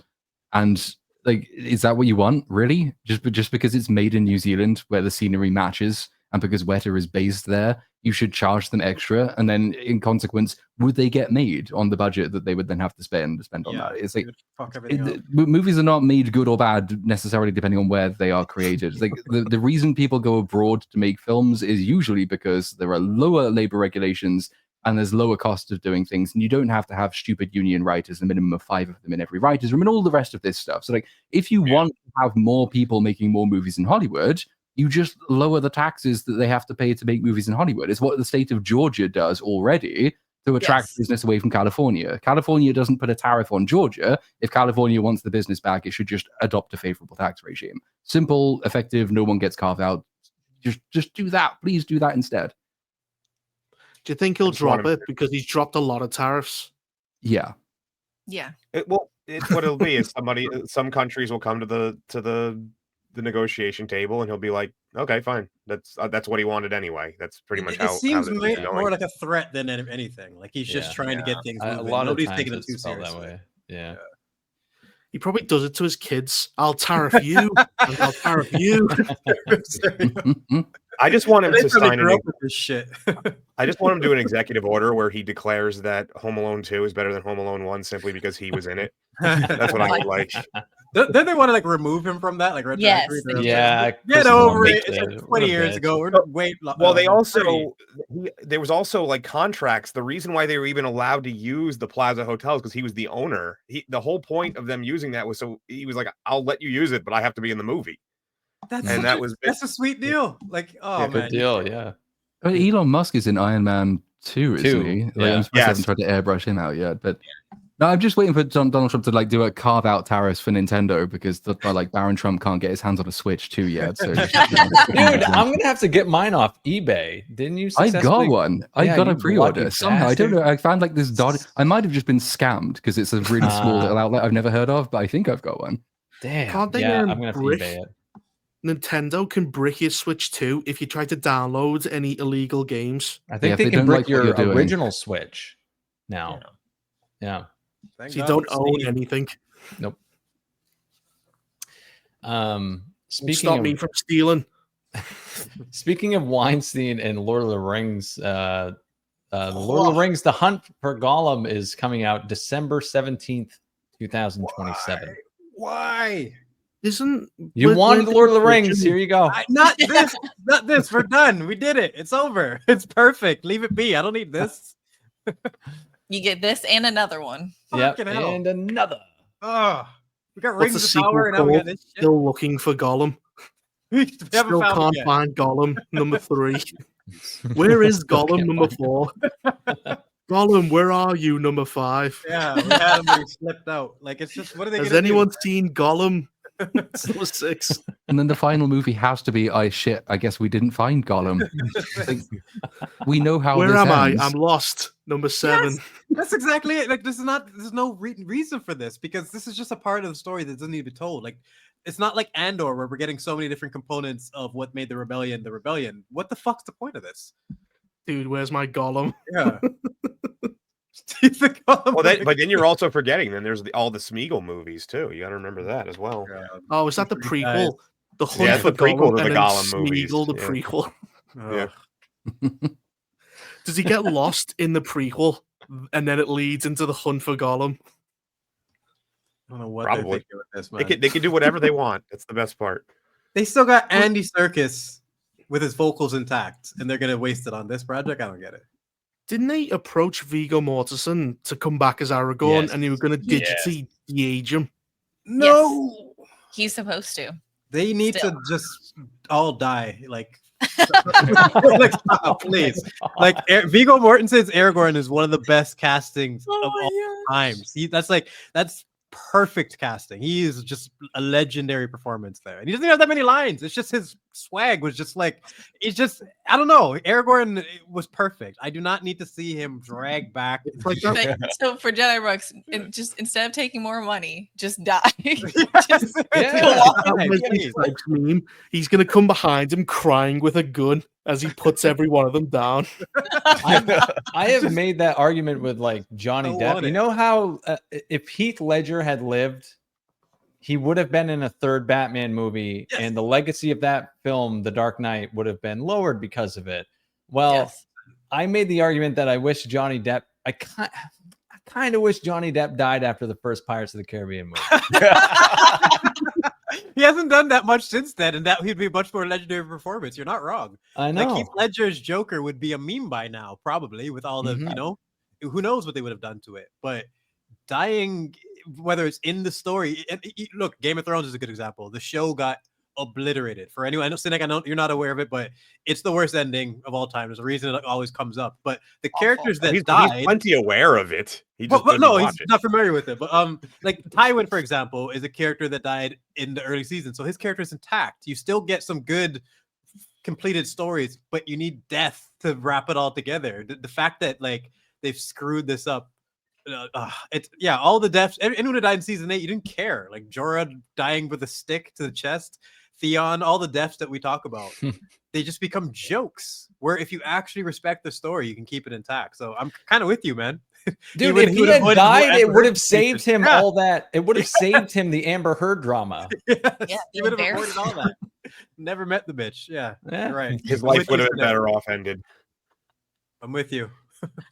Just saying. Sound like a psychopath. I'm going to release you from the suffering of life. It is a dodgy rule to implement, though. Say if you get a film with like a 98% Rotten Tomatoes score, you get killed. And it's just like there'll be like a perverse economy where people go and like positively review bomb things in a bid to get their least favorite people killed. But your film was amazing. Go and die. Snow White would have 100. Yeah. Captain Marvel was an excellent film. You should definitely go and kill yourself. Would you preserve them in amber, fully dressed up as Aragorn? He's got the sword and everything. He's just stuck in amber. I cannot allow the legacy of this movie to be impacted by you making a sequel. You have to die. Just leave it be, man. I finally got around to watching Green Book, and I mean, he can't be Aragorn anymore. Like, he just there's a point in time where you just like Charles Dance. I've always wanted to see him have a really good role because I love Tywin. It's one of my favorite performances ever. And he hasn't really done shit since Game of Thrones, and he's probably too old to have that same on-screen charisma now. So yeah. What can you do? And it's the kind of thing you can't recreate with like digital de-aging either. They did it with like Harrison Ford in Indiana Jones 5. You might be able to do a passable visual effect on the face, but whenever he's moving, he does the 80-year-old man looks like he shot himself thing. It's just like you won't be able to get even if Aragorn looks like young Aragorn, the minute he tries to run or fight, it'll be embarrassing.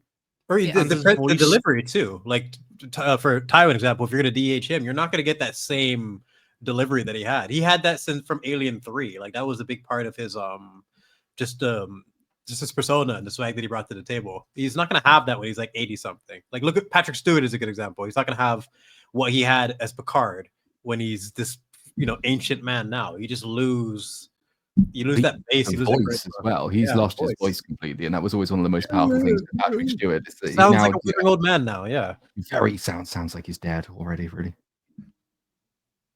And then you have what's his face? I can never remember his name. No. The other the dude who's older than him who played the other captain, but he's like 90, but he still looks way better than Shatner. William Shatner will not like. What's going on there? This guy's got the adrenochrome. I don't know. He's got a cheat code or something, man. Yeah. We had one more topic, by the way, before we get to super chats, and it's more of just to torture, Little Platoon and me because I'm a masochist. So, the next MonsterVerse film is officially titled Godzilla X Kong Supernova. Oh shit, that's so gay. Godzilla is green in this one. He was pink in the sequel, and that's it. That's the only difference. Can someone explain that to me? What happened? What? Why are they the same size? That shouldn't be the case, isn't it? Because this universe, Kong just kept growing because they have to nerf Godzilla and give Kong all kinds of powers that even compete with Godzilla, which is just about an Infinity Gauntlet too. Is that what I heard? It is. It's basically the Infinity Gauntlet. Yeah. Actually, it's more like a power fist from Fallout. That's more power glove. Power electrically charged. Yeah. Whatever it is. Why don't the humans just build them giant suits of armor? If they can build a power glove that big, why don't they probably will, because like if this one is going to end up being set in space, somehow they've got to get King Kong floating around in space. They'll probably build him a giant mech suit or something incredibly retarded like that. We're getting to Jason X territories. Is that where we are with this franchise? Like, what are we doing? They're definitely going to do it because they're definitely going to do Mecha Godzilla because they tease that. Once again, they already did that. They did that already. Already happened. I think this is going to be Space Godzilla. How do you go from Godzilla -1 to Infinity Gauntlet Mecha Cannon? But they're not the same. America versus Japan, baby.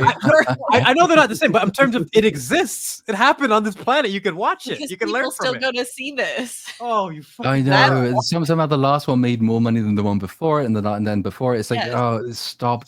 There's another fucking offense to nature. It's like, do you really want to see Godzilla -1 tariffed so you can make Godzilla X Kong Supernova? No, you fucking don't. Stop it. I hope they keep making these movies forever. I hope that Platoon is stuck in this universe, just having to talk about this. For the rest of to be, because they're going to keep fucking making them. So with I read some comments from the director. They bought the director from the last one, came back, and he said that he wanted to come back, but this time, he wants to explore it from Godzilla's perspective in the way that the last movie explored it from Kong's perspective. It's like, you must have watched a different film to me, because it didn't explore anything from Kong's, but he doesn't have a perspective. He's an ape. He had dental work done, damn it. He had dental work. He did. That was actually a part of the movie. You're right. He had dental work. I forgot about that. One of the gorillas made fun of him for his metal tooth. For his shit teeth. And well, he used a baby as a club, which was pretty good. That was the only good bit. How refreshing it was to see Godzilla go back to a force of nature, and in -1 is actually just this thing we have to defeat with logical characters and like impactful story. And then he gave Kong a superplex off of a pyramid. Oh my God. Yeah, I remember that. Yeah, God, just throwing out random things that happen in these movies is so fucking ridiculous. So if if Godzilla absorbs radiation, is he just going to eat the sun?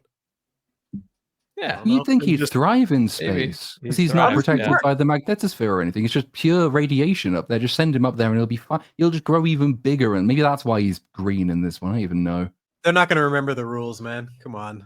They don't know what the fuck they're doing. They changed the color specifically for toys. That's really what all that is. For That's, sure. I mean, Yeah. they just come up with a way to make them different colors so that way they can do it. Yeah, but the Personally, Monster blue- subreddit will have some bizarre, completely stupid fucking theory as to why that is the case. And no, it makes total sense. It's not just a gimmick to get idiot children to buy new toys.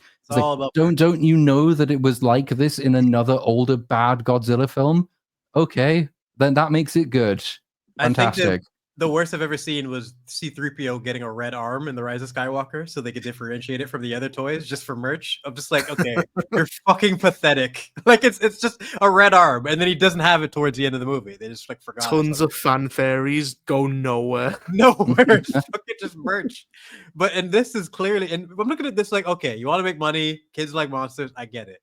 But you don't have to make it shit. You don't have to call it Supernova. You don't have to put it in space. It doesn't have to be pink. It doesn't need a glove. Like they're two monsters. You just write a story. They could make this better. Freddy vs. Jason was as good as it possibly could have been. Like this could have learned from that and at least did something. But I know it's gonna be a joke. It would be funny if they tried to fight in space and 5 minutes in they choke to death because there's no oxygen. They don't even fight. They just die. Or just What will Conde be- falls into a decaying orbit and burns up in orbit, like really slowly and painfully. That would be funny. I'd like to see that. You just have the moon and Godzilla and Kong orbiting the Earth. Oh, they're going to fight on the moon. You know it. How else For can they sure. make this work? Go to space with a giant. They put him on the moon. That'll be good. Like fucking, they've already done zero gravity in the last film because of the weird fucking quantum Indian pyramid of zero gravity thing that they had. I don't. Yeah. Oh, it's gonna be aliens who built the pyramids. The quantum shit was aliens on the moon. Oh, dude, aliens were a Just huge part of the teleports. really campy Godzilla movies. This is absolutely going to be a part of this film. Was it? Yeah, aliens were. I feel like 50% of the time the antagonists were aliens. Oh Well, yeah, they had Godzilla you're right, movies, dude. you're Yeah, right. Ghidorah is from outer Yeah. space. It's from outer space. All Yeah. those little monsters he fights. I always forget about his villains lineup. The funniest It's part funny of this will be the cope from Godzilla fans in the comments section. of Get the ready, video. Platoon. They're coming for you. Oh, I'm fully. Yeah. At least I've got until 2027 to prepare for that. Mm, The supernova's on its way. yeah. Send the comment because they're making a third Godzilla Kong movie.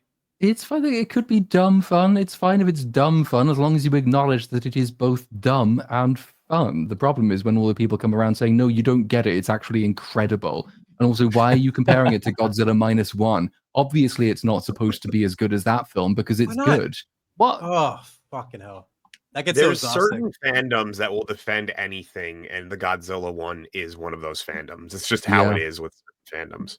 I even had a actual YouTuber with like almost 1 million subscribers comment on my video attacking me. That's how personal this fandom is taking criticism of this. They're so fucking autistic. I got a Don't mess with brigade, their like lizard. my first and only Reddit brigade of just like thousands of people bombing the comments with the same comments that I don't expect to see racism in a Godzilla video in 2020, whenever it was. I was like over and over again for an entire day. My phone was just like firing these notifications off. It was really funny, but they thought they were achieving something, and the video still has like an 89% like ratio. So go fuck yourself. Getting called racist for Black Panther, like, I get it. I'd fucking bring it on. They were going to do it, whatever. But Godzilla, really? Like, they. Ow. What did they. What would you say? That's the thing. Pissed them off What to this point. connection are they trying to Yeah. make there? I don't get it. There at was all. there was definitely some reading between the lines for things that weren't actually said. That's probably Oh, what yeah. happened. Oh yeah, Yeah, I mean, there's nothing better than responding to a comment and you read it. It's like I didn't say any of that. This has nothing to do with my video. I could like, what part of Well, this do I even address? Yeah. It's the old argument about, I forget which was it, the goblins in Harry Potter represent Jewish people. And Oh, it's yeah, like, represent only Jews. You see that, like you're seeing that, so you're the one doing it. Or that the orcs and Lord of the Yes, Rings that's the are one. For Black people, I was about to say that. Oh, jeez.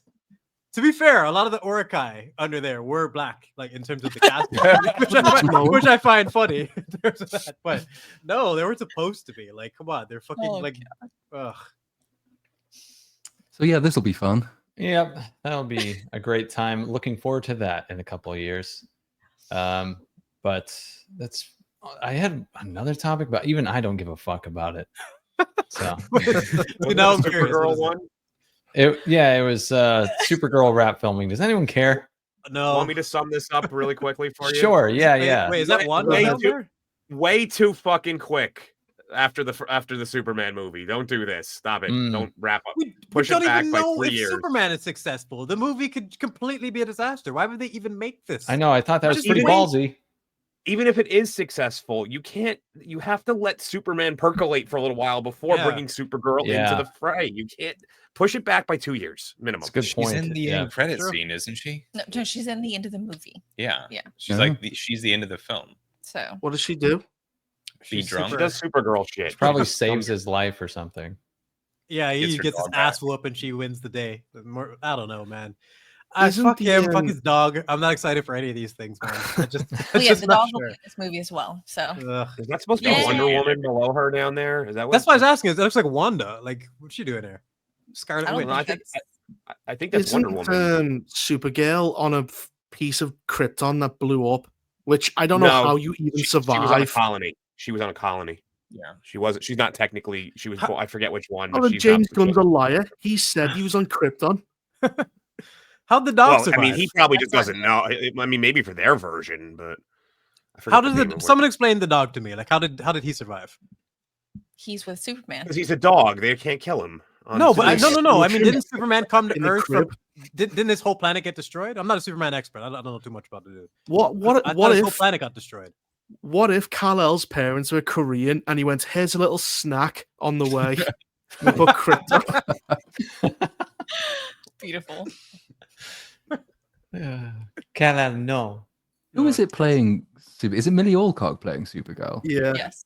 Which I'm kind of interested. I think she's really good in House of the Dragon, so I'm kind of interested to see how she will play that. I know nothing about Supergirl as a character, but I think she's got quite a lot of charm to her, so she might be able to carry some of the film just on that strength alone. But it's the entire era of movies is going to expose how little I know about anything to do with DC. Which, to be fair, used to be the same with Marvel, I guess. So it's just another new learning experience. No, I'm with you. I love Batman. I don't know much about DC other than him. I almost wish he was Marvel so I could just ignore DC fully. I know. I just someone so cool. At Marvel needs to buy Batman and blow up the rest of the DC. It would simplify everything for me because he's probably my favorite superhero. Yeah. But yeah, he's carrying DC for me. I've never been interested in Superman or anyone. Joker's cool, but again, he's Batman associated. Yeah. So yeah, it's just Batman. Just everything he touches just becomes cool. It's awesome. Yep. I think that movie's going to expose how much people don't care about Supergirl. That could well be maybe even Superman. I really don't know if people give a fuck about Superman. No, especially superheroes in general has been so oversaturated. This is not the time. This is not the time for this. I really think this same movie with the same shitty marketing and everything. Maybe 2 years from now, getting a breather. There's been no superhero stuff for a while. I think it'd be way better. But we're considering how the MCU is going right now, to try and create a new shared universe, it feels like shared universes are dead. Mm-hmm. Yeah. Yes. And you want to start one now? That's look at all the ones that failed. Fucking Valley Girl, but that is so 10 years ago. Yeah. But think about it though, that we had the monster universe, the Mummy and all those. That was supposed to be one. The Conjuring cinematic universe. All these ones that they were trying to gather up. None of them got as big as the MCU, and now the MCU shot itself. So it's just not really a good business strategy anymore. All the people don't want to do. People don't want to follow 15 things for the one thing they love. That's what it is. Yeah. And in DC, people just care about Batman. That's it. Yeah. By now, you've Batman seen shared universe films. Then you've seen good superhero films, especially over the past 5 years, across all the studios. It's been slop. Can you imagine they're going to cancel the Batman 2? It finally comes out. We know what it's about now, Cynic. You're I'm still upset about the Batman 2. The Penguin should throw a wrench into all this. How do you even the Penguin should be the focus of their universe? That is the best superhero content that's come out in years, and it's just we're gonna put that on ice so we can see if Superman does good. Fuck off! Like we got Batman sitting. Like remember how the Penguin ended with pretty much the Batman sign? It's like, oh shit, a nice way to tie it back together and like get you interested in seeing that dynamic again. Why waste that? James Gunn has got The Brave and the Bold coming out, and he's like, I will book no rival. Like he's a fucking Palpatine. Yes. Yet we still don't know who's going to be Batman. Egomaniac. And it's being directed by the guy who directed The Flash. Andy Muschietti. Oh my god. What's the point of getting Robert Pattinson so we can have a young Batman and wait till he's fucking old and like gray? Dude, when the Batman 2 comes out, or at least starts filming, he'll be older than Christian Bale was in the final Dark Knight movie. Really? Yes. What? That's fucking crazy. It's fucking nuts. Well, at least it'll kind of go the way of my wish for Johnny Depp, because I like the Batman so much. You did it to yourself. But James Gunn did say The Flash was the best looking movie he'd ever seen. And we thought he was drunk. We thought he was joking. We thought he was joking, but the Superman has the same cinematographer from The Flash, and Andy Muschietti is now directing the Batman. So he was 100% serious. God. He's just an idiot. That movie looked like shit. It looks like dog shit. Oversaturated dog shit. Yeah. I just like want if you want to explain oversaturation to someone, that's a good movie to reference. The Flash is just gross. All I remember about that movie was the microwave, the baby in the microwave. Oh yeah, that was right at the beginning too. Yeah. Yep. Yeah, that's pretty much all I remember too. Nicolas Cage CGI. Oh yeah, CGI. Oh yeah. Classic. Well, we have a ton of super chats to get to. They really racked up here over the last couple hours. So, any other words on this bullshit before we get to them? Boo. Boo. Is that the next film? So it goes Superman, then Supergirl. Supergirl, I guess. Not Batman or Green Lantern. Didn't they make a Clayface movie as well? They're going to. Yeah. Oh, they're going to. I didn't know if it was done or Well, they said it was done. They said the script was done, but apparently it's like so bad that they're like, no, square one. Oh, yeah, that's reassuring. Well, but it did get the James Gunn stamp of approval when it got greenlit the first time, but somebody else looked at it like, no. So he said yes to the he's shit trustworthy. Script. Yeah. Oh, this timeline is horrible. It's Superman, Supergirl, Clayface, The Authority, Brave and the Bold, Swamp Thing, Untitled Teen Titans movie. They haven't even established Batman to have Robin yet, and then Untitled Bane and Deathstroke film. What the fuck are they doing? Look, Snyder's a twat, but at least he knew which heroes to fucking use. Like he understood. You know what I mean? He's not a complete the Trinity, man. You need Superman, Wonder Woman, and Batman. Yeah, even I know that. Like, come on. And I think the ones Dark I've read out there are just the feature film ones, right? So they're not like including the animated stuff, which some of which might be part of the universe and some of which might not, because it isn't the thing that he's already done, the animated show. Whatever the fuck that was. That's the one. That's technically canon, isn't it, to the James Gunn DCU? Yeah. So you also have to include stuff like there's some really weird names of stuff that I don't understand, like Aqua Teen Hunger Force or something. So it's Here, I got it. So it's Creature Commandos. Isn't Frank Grillo? Sorry, go on. I was gonna say Peacemaker, Lanterns, which is Green Lanterns, Waller, which is Amanda Waller, Paradise Lost, which was a specific storyline, Booster Gold, mascara winner. Booster Gold show, then Untitled Blue Beetle series, and then Creature Commandos season 2. Like, what are you doing? Gold, but he's Where's Batman? Nowhere. Like, what are you doing, James? Mr. Gunn, this is not a good plan. What the fuck are you doing? Like, you've got DC. Do something with it. Like, I like Booster Gold as a character, but he's not a character you should have in your first run of things. Creature Commandos isn't the thing that you should have started this with, but no. Isn't Frank Grillo in Creature Commandos, but he's also the dad of what's his name? He died in Suicide Squad. God, I can't think of his name off the top of my head. Suicide Squad or the Suicide Squad? The Suicide Squad. He got stabbed in the heart. Rick Flag. Rick Flag. Yeah, he's supposed to be his dad, but he's like only 5 years older. Yep, and he's his dad in Peacemaker. And in Superman as well. I think he's in that. Yep.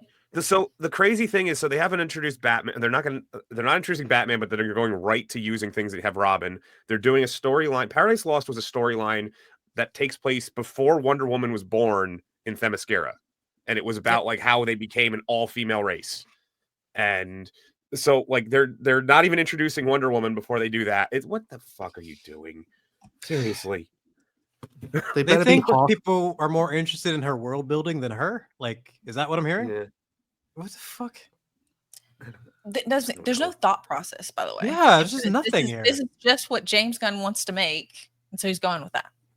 I sense nothing but ego here and overconfidence. Just straight up overconfidence. It's just like this they is jumped right they jumped right to phase 3 MCU. Like they're introducing random things that don't need to be introduced right now. They're already in scraping the bottom of the barrel mode when the barrel is full. Do you think the original name of Themyscira is the island of Lesbos? Probably. They changed it. One of the best jokes that they did for Mr. Garrison being Mrs. Garrison was that this is Lesbos. Oh, and he kicks him in the balls. He kicks him in the balls. Well, we do have a bunch of super chats to get to here. To start off, there are 4 from our friend TGV Monster, who I think always holds the record as the first person to send in a super. So we appreciate it. Hi, everyone. Welcome. Hello. Also says, I guess she's a dad since Jesse is going to get shot in the face. Can't wait for Neil to be kicked off his high horse when his new game bombs. Facts. Oh, that game treats the unborn pretty badly. Well, he's like the kind of person with an ego where... Well, I'm sorry, I thought you were done. No, go ahead. I was going to say, he's the kind of person who has an ego who would just be like, you just don't get it. It was just too much for the general public. And that's that's how he'll cope. His coping mechanism will be that he's smarter than everybody. Yep. Being told you just don't get it by someone who fails to explain it in any way is so fucking frustrating. It's such a cop-out. Yeah. TGV Monster also gifted 1 little Platoon membership. I still think he's just doing this for himself every time. He's just buying himself a new membership each week. Yeah. And he also says, hot take, I love sewer levels in games. I say it. There were some good sewer levels. Some My mind immediately goes to Ninja Turtles in time. Yeah, yep, me too. Go. Just want to make a game that's all water levels just to piss somebody off because no one likes the Echo water the Dolphin. Oh yes, with the random alien at the end, it scares the shit out of you for the rest of your life if you're a 5-year-old playing that game. And Caves, shout out to Caves if anyone's played The Forest or any of the games like that. Caves are always fucking badass in games. Razor Hammond says, breaking news, ballots found praise Pope Platoon. Oh yeah, I got elected. Congratulations. I forgot to mention it at the beginning of the stream because we had more important things to talk about, but I am now the Pope. You're probably going to be pretty busy on Mondays from now on then, eh? Being a Pope and all. I mean, I'll find the time. There's not that much to do, to be honest. You just wear the hat and like take pictures, right? That's pretty much it. I just think that God has put too much like stuff for the Pope to do, and I think he's getting lazy, so I'm just going to shove a bunch back in his inbox and he can deal with it. Back at you, dude. It's a team effort. James Busher says, question I've been wanting to ask Platoon for days now. Who do you have winning, PSG or Inter? Oh, PSG, I think. Yeah, sadly, but I don't like Inter either, but sadly, probably more for PSG. But they've been very, very good, like impressively good every time I've watched them. That's a real football thing for all the many Americans on the panel who don't know what I'm talking about. I'm going to watch the Celtics at the movie theater. I mean, I understood some of those words. Yeah. I won't no idea. Same. I'm going to watch. They do play very, very good football. They're quite nice to watch, and they don't have so many insufferable twats in their team this year, which is nice. Yeah, because if they win, Dembele might win the Ballon d'Or, which would be the funniest outcome for Mbappe. It'll be greatness. Oh yes. Pooty Evans said, "Did Gaia literally take Drax's arm in Secret Invasion? What the hell? She's got everyone's arm, man. She just happened to show that one off." Yeah. She's the everything burger. Jeremy Snowden said, first and best. There are no others. High bar. I don't know. Yeah, I guess that's. I don't know what that means. In reference, I think that's referencing that everything that comes out now has to be the first of something or the greatest. Oh of yeah. yeah. Like the first black superhero we were talking about earlier. Oh yes, yeah. No, the first gay black superhero to be released under a full moon or some shit like that. They'll find some stupid, retarded criteria. They make the criteria hyper specific, so there's no possible way there could have been another one. Big T for $20 says, guess JJ is out of director's jail and using his deal with WB because he's got an untitled project that's directed, produced, and written by him coming someday. Might have production issues since it's being filmed outside of the US. I would not assume that just because he's been given a film with no name and no release date that he's officially out of director's jail. They might just be saying that to keep it might even be like an elaborate form of torture. You give them like a vision of freedom and then you keep them locked away. That J.J. Abrams? Is that who he's talking about? Yeah, I believe so. Yeah. You keep making them write scripts and then never pay for them. That's who the tariffs are for. It's like anything J.J. Abrams makes, I'm putting a tariff on. So I would be in favor of that. Yeah, that would be a good policy. Fresh RC says, John Walker's Void Vision should have been watching Lamar die. It was the catalyst to all of the events that led him here. But no, babysitting. Yeah, that was shit. Well, what Lamar, was that the guy he killed? The black guy. No, that's his best friend. Oh, right. See, so much bullshit's happened. I fucking forget all this stuff. It's the thing that they got all of it right. Like, the terrorist super soldiers kill his best friend in front of him. He kills a terrorist super soldier, and suddenly he's the bad guy. Because terrorist super soldiers are innocent people in Falcon and the Winter Soldier, and also in Thunderbolts. You've got to stop calling them terrorists. Oh my god! Even though they killed people. What are we supposed to call them? What the fuck do you want us to call them then? Fucking Cap? Should I call you Cap? Revolutionaries. Revolutionaries. God. I fucking hate that show. Yeah. Anytime it's brought up, it's just reminded of how terrible it is. Chris 1306 says, a glaring problem with Avengers Doomsday is that everything before Infinity War is watchable and memorable. Doomsday has none of that. All it has is character assassination and dangling keys. Yep, that's what they're riding on, is the dangling keys in particular. I think. Yep. There's plenty of unmemorable things before Infinity War, though. Let's not discount. I know, but there were like the highlights before Infinity War were great highlights. Yeah. There was way more memorable than unmemorable. I will say that. But I mean, there's some unmemorable stuff. The good movies in the early phases propped up the mediocre ones. Absolutely. The okay ones. I always, it's like too, like just every, like Civil War, I think elevates the entire MCU. Iron Man, the Avengers, they had these checkpoints that got you to the next one. So you kind of ignored the lack of quality in between, because not all of the MCU movies are great. You know, I think it's like there's like 5-6 great ones, couple good ones, and now majority of them are just bad because of phase. I can't even remember the phases at this point. This phase fuckery, that's what I want to call it. Everything after Endgame, pretty much. Well, I think the interesting difference too is the good movies propped up the mediocre ones in the early phases, and in like phase 4 and 5 so far, the bad ones drag down any of the good ones. Yes. So like it drags down Spider-Man No Way Home and Guardians and Shang-Chi, if you want to be charitable. That's actually such a good point, because you almost have to remember that those came out. Like, oh yeah, it wasn't all bad, because you only remember it as a bad phase. Visitor number 23 says, I want to see what I recognize. The rumors about Denzel as Magneto and Gus Fring as Xavier takes me out of the X-Men comic lore I grew up on. They're not going to do that. Well, they've already casted Patrick Stewart and Ian McKellen. Yeah. Unless he means the new X-Men. The new X-Men are all different. All new, all different. That was an actual phase in the comic books. All new, all different. And it really was. It was all of the, like, the race swapped characters. They were all new and all different. And all hated. Yes, and all disliked very much. Nick the Greek says, I want to see Blade versus Blackula. Blade's canceled, right? It's done?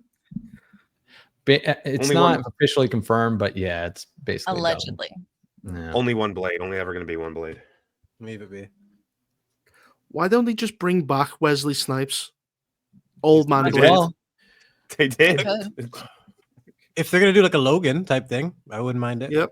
Do you guys remember that they introduced the Blade at the end of Eternals via voiceover? I heard No. about that. No. Yeah, it's well. I Did bet they they remember? hope you don't remember also, but they did. Yeah. Yeah. Thrill House says, "I call the dong my little platoon. My wife hates it."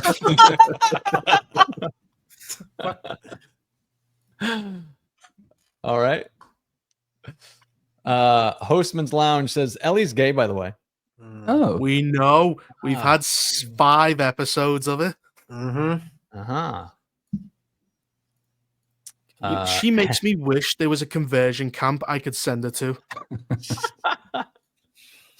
Like pray away the gay. Pray the gay No, away. hit away the gay. Hemorrhoid Hurts says they are all shit, but Aqua Shite is the shittest shit. All right. is that Aquaman or Aquafina? That was no Aquafina, I believe. Oh, Yeah. Yeah, It could be Aquafina. either. Both. No, we were talking about her, so it's probably her. Yeah. What's wrong with her face? So Evo It's like Corona says, she's got a DNA deficiency. yeah. You should make bingo cards for future shows, movies like Ironheart. Then after the show comes out, you can check off the boxes and see how many bingo you got. How many times is she gonna say she's better than Tony?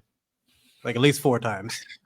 What's the Not over under a- on that? I would say like 3 over under Yeah. in 6 episodes. More than She'll likely. also I'd take be the over on that. I honestly, 5 times. it's I mean, gonna be one the, episode. Sorry. no, go ahead. They'll probably just stack it on. I think they're gonna try to. That's gonna be the point of this show, to show how much better she is than Tony. Yes. There'll be one episode where she doesn't say it because she's murdering police officers. But then robbing someone the bank. else will say it. Someone else will come in and say, "That's something Yeah. Tony Stark could never do. He would Some never." Yeah. random admit it." person. Yes, just some random person, not even a character, just off the street. Because that's what they Yep. did in Secret Invasion. It just got to the point where some dude in a bar is just like, "You're old, Nick Fury. You don't have it anymore. You're shit." You know what I mean? Like, who the fuck are you? Yep. Yeah. So it doesn't even matter. It doesn't have to be a character. Toivo also says, I saw a post that GCA 6 will feature pride parades. I saw that too. Yeah, that's Oh, there are the, going to be so many hate crimes. Many It times. will. Yeah. Can't that wait. is that is by far the worst game to do that for. You don't They do that in a game where you can run people over a well. You don't That's do what what it's it. most known What for. are you talking about? Yeah. Literally, what it's It's most just, known what for. they're gonna do is it's gonna be cutscenes. They're not gonna be able to interact with the character. There's no yes. way they're gonna put. There's just no way. Well, they In could make Red them Dead 2. bulletproof with the rainbow power of gay, like bulletproof pride parades. You try to drive your car into them and you explode. Just break. Can you imagine? Oh my gosh. Oh my god. That's What funny. was the Red Dead 2 thing where they had a feminist and everyone just murdered her in every way they possibly could? Some people took her to a cave. Some people put her on a train track. Some people fed her to crocodiles. God. Do that. She was murdered like a million times. Adam Wolford says, have you guys seen the fan casting of the show? It's better than what they gave everyone Last of Us TV show. It definitely is. Yeah. Yeah. Well, when Rocky Dennis is the star, I mean, that's hardly a high bar. She looks like Mickey Rourke. She kind of does. She does. God. Toivo again says, Trump with a red saber? Red? That's red. He Vadered. He Vadered. That was an interesting choice. Yeah. I don't think they understood what it meant. I don't either. I think, like Platoon said, someone who was making that post did not understand Star Wars very well. Yeah. Either that or they understood it too well and they gave him like a red-orange lightsaber because they're big fans of Ahsoka, and so he's a fallen Jedi. Or that. Not a Wagon says, hey, all, love your content. Has any of you seen the movie Warfare? Came out in May. It's a small budget war movie and instantly became one of my favorites. No, but I have heard good things. Same. Yep. I'll steal her. He'll sail the high seas. I'll wait until it's on digital and rent it for like $4. Liar. You're going to steal it as well. We all know it. Only if you send me the link. Ian says, it's funny how John Walker and Abby from The Last of Us 2 are polar opposites. Walker is a hero that we're constantly told we should hate, and Abby is a villain that we're constantly told we should like. Yeah. Yes. Yeah. Interesting. Yep. Happens quite often. It's because Hollywood doesn't really understand what like basic heroic morality is anymore. So they frequently do this. All the people you're told to celebrate and worship as heroes tend to be villains. How many genocides did Captain Marvel commit in the last film? It was like 2, I think. At least. Just 2 this time. Just the 2 this, yeah. How many kids did Wanda strange in that town? I mean, how many kids did Wanda torture in that town? Like Just the whole village this time. It's crazy. This time. Potato says, tariffs are less than useless and won't bring back jobs. Everything gets more expensive and people lose their jobs. This is usually how it happens.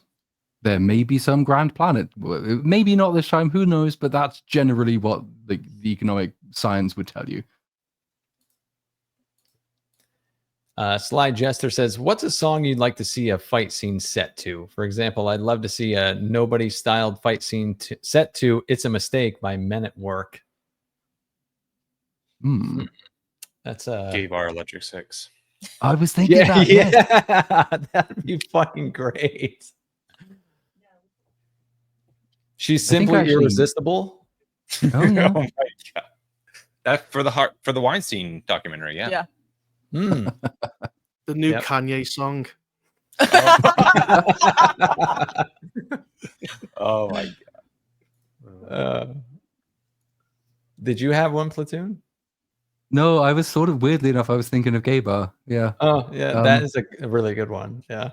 I think I used it by Cap 4 video, but that was for the scene where if you take the right frames, it does look like Red Hulk is doing Sam Wilson up the wrong one. So it works kind of well there. There's got to be some others though. Through the Fire and the Flames, Dragon Force. Oh, what a tune. Yeah. One of the hardest things to do on Guitar Hero, which is the only reason I know about fucking There we go. Dragon Force. Yeah.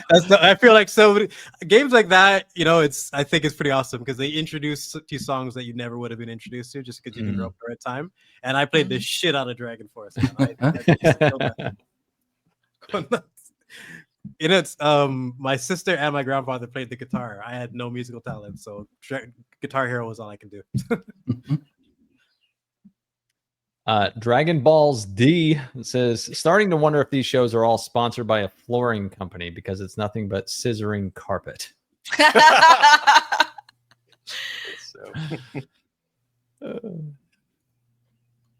Our friend Mega Spidey Man says, to all, what Star Wars character and concept would you most want to be given and/or care and quality? For me, it'd be Palpatine, and I fucking don't know Star Wars. I don't know how to say this character's name. Plagueis. Yeah, he was the weirdo who was in the cave. No, he wasn't. Right? No, he wasn't. Didn't happen. That wasn't him. That was Doug. That was Doug. The pervert. He was supposed to be the weirdo. Fuck. Any Any Star Wars fans have answers for that? Yeah. Vader, man. Vader in between the movies, hunting down Jedi and his descent into darkness, and flashbacks to fix what they didn't do in the prequels, especially between him and Obi-Wan. We didn't get to see their friendship properly. Vader, but don't not he Vadered Vader, like the actual proper version, rated R as well. Like capture what you did in Rogue One at the end of that and give us, but something with Vader. I think Count Dooku could be an interesting character to explore. Yeah. Because you don't get nearly enough of him for the impact he has on the story. Yeah, like the Rise of the Separatists would be really interesting. And he is the most interesting of all the prequel villains. It's just that he's sort of one of the... Well, they're all pretty badly served, but he's particularly badly served. But he has a lot of interesting potential. And, what Tony Gilroy is really good at is sort of fleshing out the world state, actually making the politics relevant to the plot, doing all the things George Lucas was too incompetent to do. So he could have been pretty good, I think, if he'd been given that. Or I think, Reaper, did you mention Revan? Yeah. Yeah, that would also be good. That's what I'd want. And you're away from all the shit. Or you could do a Rey movie. Go back, do number 7, get Rey, and she crashes. When her and Finn are flying, she both crashes the ship, and the rest of the movies don't happen. That would be good. Man, my favorite character was Reva, so definitely her. Is she more insane or less? More. Yeah. Always more. Whatever happened to her? She had a role since then, or her career just died? Oh yeah, the actress. I forget that people play these roles. Like there's a woman who read the lines. You know, she's not a real person. The Masterpiece says Expedition 33 is probably a much better cinematic experience than any movie coming out this year. Andy Serkis as Pierce Brosnan and Charlie Cox as Robert Pattinson is perfect casting. What? I'm confused. I'm so confused right now. Chat, help me. I read that like 4 times and it doesn't make any sense to me. It's just... You mean Andy Serkis would be playing a fictional Pierce Brosnan? In Exposition 33. I don't think they're in the game. I don't think Robert Pattinson's in the game. Yeah, I think those are names. Chat says it's a game. It is a video game. No, I know Expedition 33 is a game. Yeah. But it's Robert Pattinson.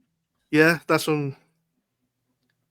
But those names I'm confused. In the game. It's the second sentence, bro. I don't know what you're saying. I'm so confused. They are all good actors, and I would like to see them in an Expedition 33 adaptation. I'm told that game is good. I haven't played it yet. Agreed. Gotcha. Let's see. That's why. Okay. Okay. Thank you, chat. Okay. It wasn't clear at all. Yeah, we would have never gotten that without you. Thank you. Thank you, chat. It's impossible. Okay. Sard says Little Platoon's voice is so hot. Thank you. Taker 610. Someday you will find me caught beneath the landslide of a Godzilla Kong supernova in the sky. I can hear the voice right now, that very distinguishable voice. They might have just called the name. They might already have the song, which is where they get the title from. Oh yeah, they're always like a little meta, right? So it'll probably be that song will probably be in the movie. Yes. Yeah. Mm-hmm. Sard says, if you could pick a hero and or villain in the entire DC universe to have its own movie, who would it be and why? I would remove Joker 2. But don't you understand? Batman can stop him from committing crimes if he just rapes him. That's an actual canon event. Oh my god. Joker's kryptonite is violent ass rape. It's also my kryptonite, and I'm sure a lot of other people's. I wouldn't be the same either. Oh my gosh. This will put a stop to your shenanigans. He whips out the back cock.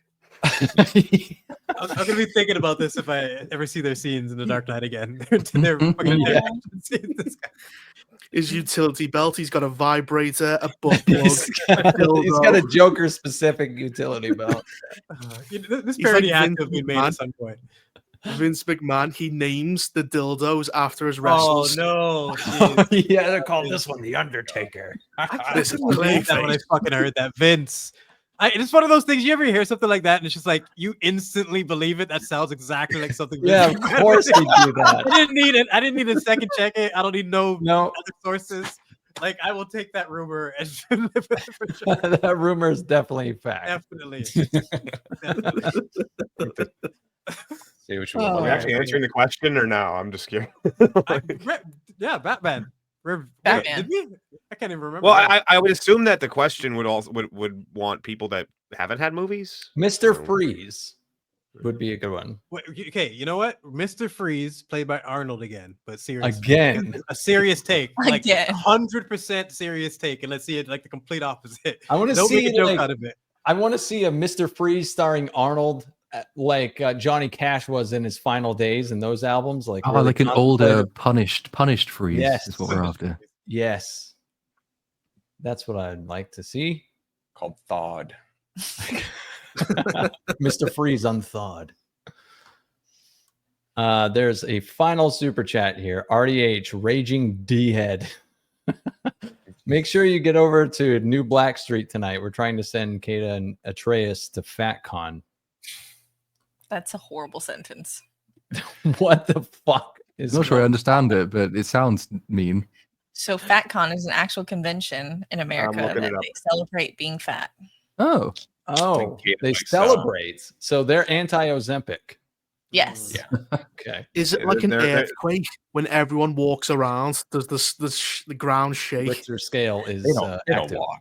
Yeah, what are you talking about? They don't walk. Scooters everywhere. Yeah. Yeah. Maybe Elon will make a Tesla scooter. It'll be nice battery. For any of you that saw the Boogie and Wings boxing match, they came to the arena in scooters and they were fucking go-karting, bumping into each other on the way there. That's all I'm picturing for this FatCon now. Oh my god. Well, that does it for the super chats, and that basically does it for the show. Just want to thank the chat as always. You guys are just hilarious, and I love. I'm basically producing the show now myself, so I like just reading the chats and pulling up all your shit, and it's always hilarious. And we really appreciate the super chats too. But I do want to go around and thank the panel. And Katie and Andy, this is your first time on the show. Thank you so much for being here. Really appreciate you guys. Thanks for having us. So much fun. And everyone's stuff will be in the description as always. But if you guys want to plug your shit, if you have anything you want to plug, feel free. Yeah, we actually have our own stream tonight. We do a stream every Monday called Catch Up Monday at 8:15 p.m. Central Time. And then tomorrow we're going to have the Everything Good and Perfect podcast all night. It's at 7 p.m. Central. We do like news stuff and random crazy shit that's happening in the world. So we do that with Bumberger and John. So yeah. And then we post videos all the time about pop culture.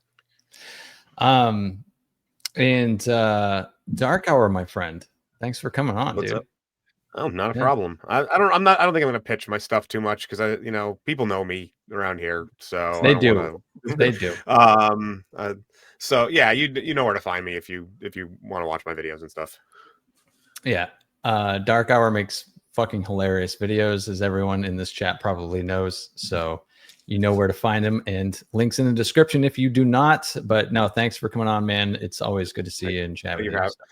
It was a little weird being on this side again, after because I produced for a while. Then being a guest again was a little weird, but I had to step back a little bit because my co-host retired from my show, so I had to start doing everything for that show. And I was like, okay, fine. But it's like, it's fun to be a guest from time to time. Yeah, well, it's fun to have you on, man. And Jedi Brooks, our co-host. What's going on? What are you doing next, dude? I am, like I said, I was pissed about Joel, even though I knew it was coming. Because I didn't play the game, but this was my first time actually experiencing it. So I'm going to have a video on the way with basically a scene comparison, exploring him and Ned Stark's death and just the writing that led up to it and just the entire execution of a death scene. And I can't stand what they did to him. I think it's a complete failure of writing. So that video is coming soon. And anyone who hasn't seen my Ironheart video, check that out because that subject is going to be relevant soon. Riri's on her way, folks. Brace yourself. She's better than Tony. We'll hear all about it. Reaper, I know you're making a lot of content. You putting any out soon? Oh, I'm making so many. That's my answer. All right. Fair enough. I mean to. I mean to, all right? I've got a funny, almost finished video of The Last of Us. It's 20 seconds I have to do. It won't take any time, and I still can't do it because I'm so fucking lazy. Oh, jeez. The last little bit of any video is the worst bit to do. Yeah, it is. The first minute and then the last minute of the work are the longest minutes. It's so annoying. But I know what I'm going to do. I'm just going to copy and paste another part of it.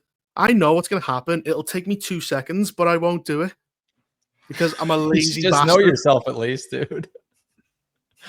I've wrote about 15 scripts and I just won't do them. Why?